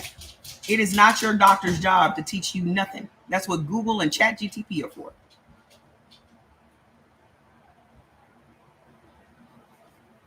I think you should stop being so obsessed with me, though. Because I'm pretty sure you probably got some shit going on with you. You should probably pay attention to that. You're welcome. Hold on now. Weathering. The concept of weathering describes the accelerated aging and damage to the body that results from cumulative stress from social inequalities. This biological wear and tear manifests as a higher allostatic load in African Americans over time. Systemic and social inequalities. Beyond overt discrimination, systemic issues such as disparities in income and access to resources also contribute to stress and higher allostatic load in African American communities. Health consequences. The higher your allostatic load in African Americans is linked to increased risk of developing chronic disease, such as cardiovascular disease, diabetes, and certain cancers. Higher rates of mortality and reduced life expectancy. Accelerated cellular aging and telomere shortening, which are risk factors for disease. I will be making some graphs. Have I personalized my ChatGPT? Absolutely. My ChatGPT knows everything there is to know about me. Okay. I will be making some graphics so I can post in the group with some of this information on it, so you guys can start reading and researching this stuff on your own, because it is our responsibility to know our body. It's not everybody's responsibility to know your body. That's your job. Okay. It's your doctor's job to explain your diagnosis. I work for a cardiologist that, ma'am, I was in the hospital. I'll say it again. My cardiologist appointment is at the end of the month. I'm glad that you work at a cardiologist thing. I have not had an opportunity to sit down with my cardiologist. This is fresh. I just got out of the hospital on Friday. So just breathe. I need you to relax. Because at this point, I feel like you trying to stress me the fuck out.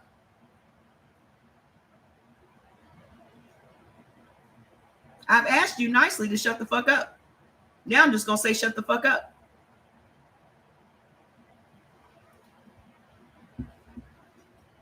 I'm still wrapping my mind around this shit. Some of y'all be doing the most.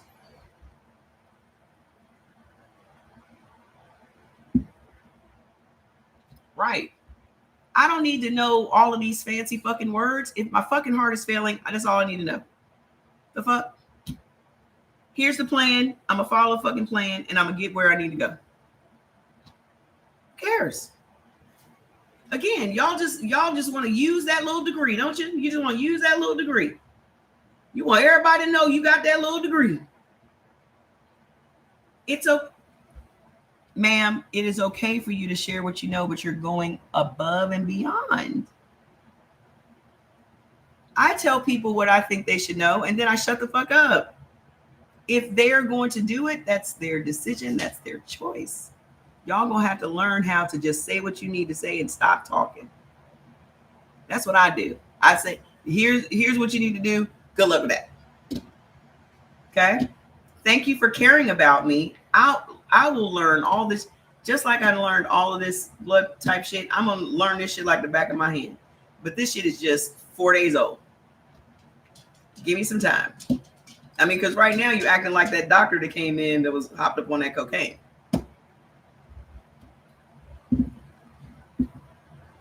Okay. Give me a minute to digest all of this shit.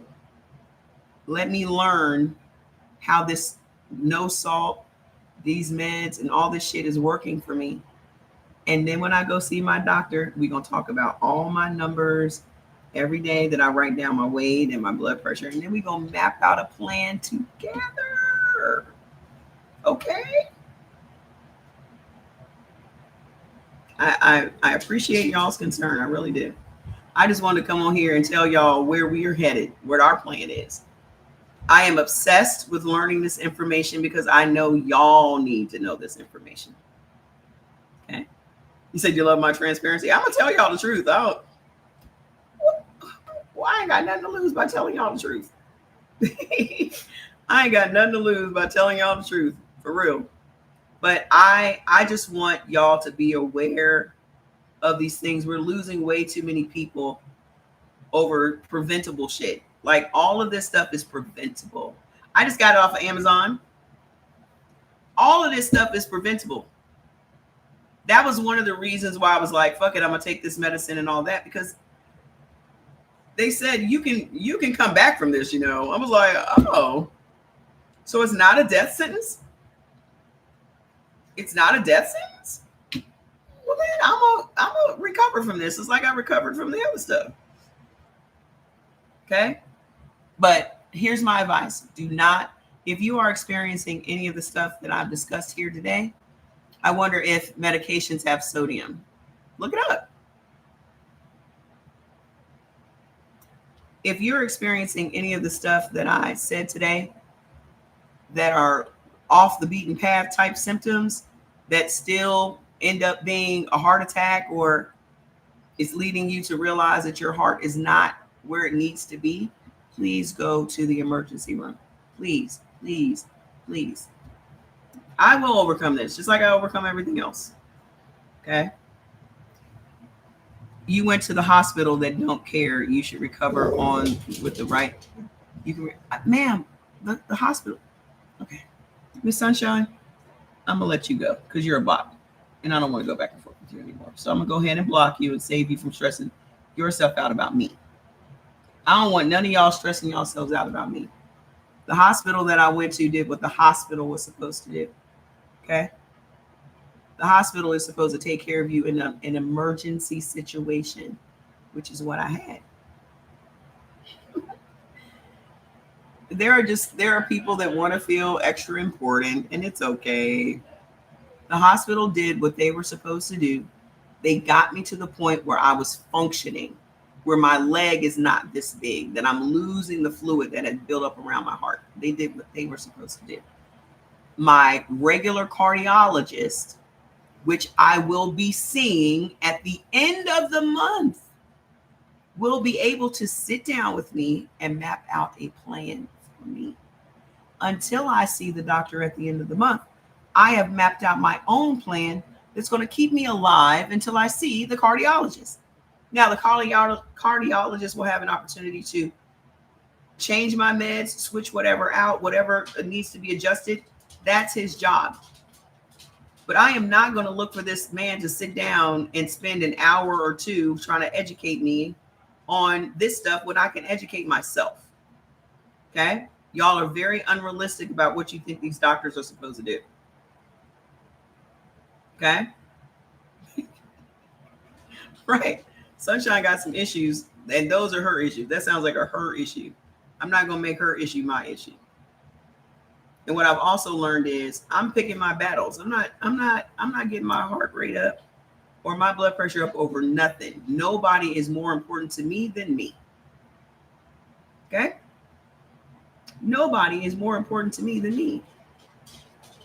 So y'all sitting up online. Here's another thing. Y'all sitting up online involving yourselves with all this crazy shit, all of these distractions, all of this misdirection. Oh my gosh, Fats, what is it? What do you want, sir? What? Did you eat your food from earlier? Hey, George. You want some food? You want Pop Up to make you some food? Well, listen. Fats is a bugaboo. He is a bugaboo.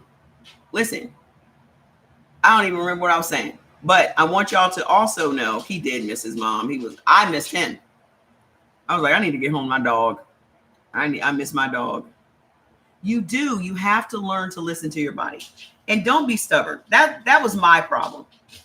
My problem was that I was like, it'll fix itself.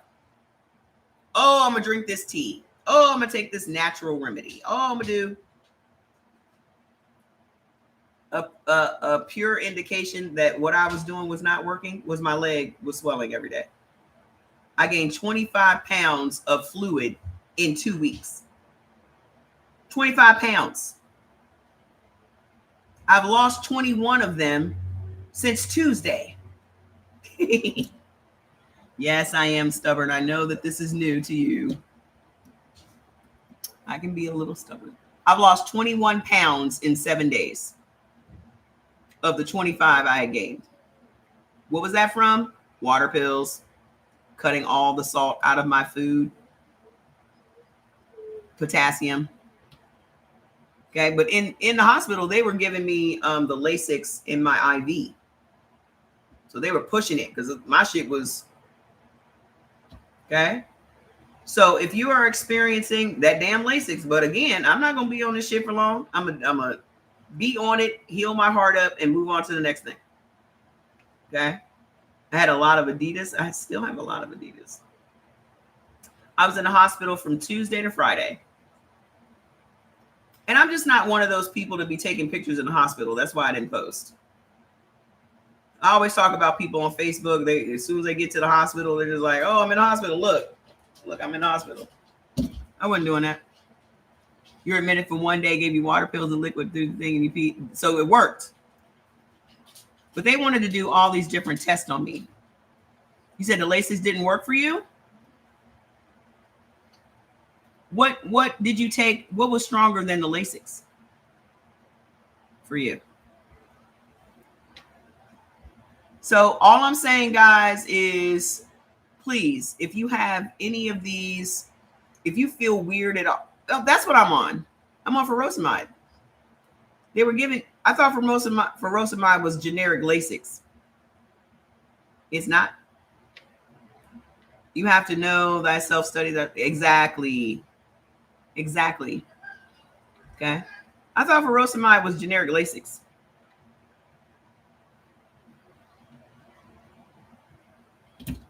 And don't be too proud to go and get help. That's my issue. I was too damn proud to go to the doctor. Well, I don't know if it was pride or if it was just trauma. Because the last time I was in the presence of a doctor, they acted like crackhead Craig. Please don't eat no chocolate. Even though chocolate is high in potassium, the caffeine, if you suspect that you might have heart failure, you cannot. Also, another thing, so Lasix is furosemide. Another thing too that I learned is that decaf green tea still has caffeine in it. So when I was asking for green tea in the hospital, they were like, yeah, you can't have that. I was like, oh, I was looking for decaf. They said, even though it says it's decaffeinated, it still has caffeine in it. You can have herbal teas, but you should not have green teas if you're trying to be off caffeine. Okay. Yeah, that's what I'm on. Generic Lasix. So if you're drinking green tea every day and you're trying to keep your caffeine low, please make sure you should probably stop. Your dad has congestive heart failure and had to weigh himself daily to see if he gained any pounds. He's limited. Yeah, that's what I'm doing. I gained 2 ounces yesterday or the day before yesterday. I was at 207. And then yesterday I was at 207.2. And then today I was at 204. So I was like, cool. So we'll see what happens. All I know is I feel better, but I'm not going to overdo it. I'm going to take my time. I'm going to stress as little as possible. I'm going to eat what I need to eat. Most importantly, I have to sleep because we have to get 7 to 9 hours a day. I got 7 last night. That's why I feel so good today. Please start prioritizing your sleep. I don't care what the hell's going on. I don't care who you think. Prioritize your sleep. I'm sorry, I gotta go to sleep. And be unapologetic about it. Because that, and all of them said it, and I knew it, me not having any sleep made the whole situation worse. Thank you. Me not having any sleep made the whole situation 10 times worse than what it was. I'm glad to see you too. So, sleep. Get at least 7 hours. If you can get 9, take it. I'm about to go get me a salad, put some turkey on top of it, eat that, and go to bed. Okay? Exactly. So I wasn't healing. And, the whole time you're in the hospital, you can't sleep because they're in and out of your room every hour to check your vitals and stuff. So that was another, I literally, there were days and I'd say to Jordan and I would break down crying. Like, I just want to go to sleep. I just want to sleep. It is a hurtful feeling to want to sleep and you cannot sleep. I'm glad. Oh, the detox teas are 2 for $20. I'm trying to get rid of these because when I'm done with these, I'm done. Okay. The daytime teas, we have, I think maybe 40 left, but we have a lot of the night times. But these are 2 for $20 on the site right now. Also, everybody for Black Sheep Sweeps, we're on and moving. It was a delay. A delay doesn't mean a denial. Now that I'm feeling better, we are going to push the start date back a couple of weeks, but you still have time to invest in Black Sheep Sweeps. We're going to, the site will be finished in 3 weeks once we pay for the software and they customize everything. And then that's a moneymaker. Because as y'all can see, like I predicted, we are going to be in the house. Okay. They're trying everything in their power to bring about martial law. We're going to be stuck in the house. And the last time we were stuck in the house, people became millionaires because they put online casinos online. So if you don't know about the online casino that we're constructing, it's Black Sheep Sweeps. And it is an online sweepstakes with over 3,000 games that people can play slots on and win real money. And if you are a founder, you're going to make a shit ton of money every week. Okay. So I will be posting about that again starting tonight. I will be posting about this heart health stuff starting tonight. And I want you guys to start paying attention to it and start doing your own research, especially if you're a Black woman. Start doing your own research about this heart failure and cardiovascular disease and all that, and make the necessary changes. Do you know how simple it would be for you to just cut back on sodium? I mean, that's the simplest thing you can do to help yourself. Stop eating salt. Okay? You went on a job interview and you want to invest, you get the job. Fantastic. Let's go. So I'm going to go because I'm starving and I need to eat something. But I might be back tomorrow. You never know. What's tomorrow? Wednesday? More than likely, I'll be back on Thursday. Thank you. I need to paint them. I just took the nail polish off. But I love y'all and I missed y'all. Y'all know I never tell y'all that I missed y'all. Am I coming back to Facebook? Where'd I go? I never do lives on Facebook. My lives are usually on Instagram because they put me off of TikTok. So with my big account. So most of the time when I do lives, it's on Instagram and YouTube. So my Instagram and YouTube is Mama Trey Wilbon. So go over and follow me on there because that's where I'm consistent. But y'all do know that they're supposed to be shutting down TikTok, right? Did y'all know that? Y'all better tell people where to find y'all because they're supposed to be closing down TikTok on the 17th. That's tomorrow. Y'all didn't know? Trump is mad. He said he's not going to save TikTok this time because they put up a TikTok page and they just been getting trolled. So because nobody likes him, he going to shut it down. I will do that. But please go on Instagram because that's where I do my he extended it. Y'all need that. This is why I don't build up my TikTok because I ain't gonna have nobody pull my chain like that. I am nobody's puppet. I don't advertise this page. I don't try to build this page up at all. Because I had 200,000 on the first page that shut down. I had 20,000 on the second page. I'm not putting no more work into TikTok. That man is just, do y'all realize that man is the source of stress for most of y'all right now? Do y'all know that? He is a source of your stress. And they're doing it on purpose because they know how it impacts Black people, especially. So you laying people off, you out here talking crazy. You got all these people out here being racist and hanging people from trees and all kinds of shit. This is terrorism. Ever since that man took office, your body has been in a heightened state of stress. Your cortisol is high, your blood sugar is high, your blood pressure is high. This shit is on purpose. I am going to limit my social media viewing. I'm going to limit that shit. Because you arguing back and forth with these people online about this damn Charlie Kirk and shit. All of that shit was a setup. And y'all still like, well, release the files. They literally voted on the day that man was assassinated to not release them. So while you was looking over there, they were voting no over here.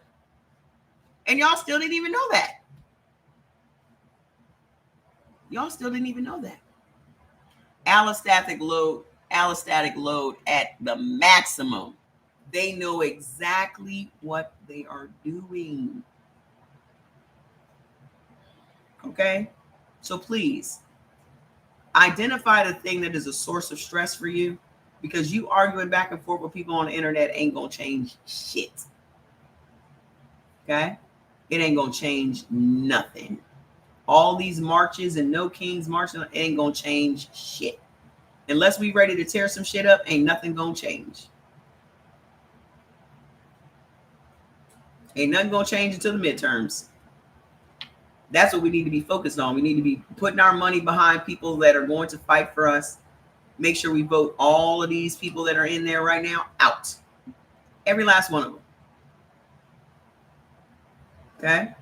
So I'll be here on Thursday. I'm not going to tell y'all that I'm going to be here tomorrow because I need to make marketing materials for Black Sheep and all that stuff. Okay? So I love y'all. I'm glad I'm back. I'm glad I survived my near-death experience, and I'm glad we have something that we can learn and take our health to the next level. Okay? I'll see y'all back here on Thursday. Bye. Bye, Instagram. Bye, TikTok. Bye, YouTube.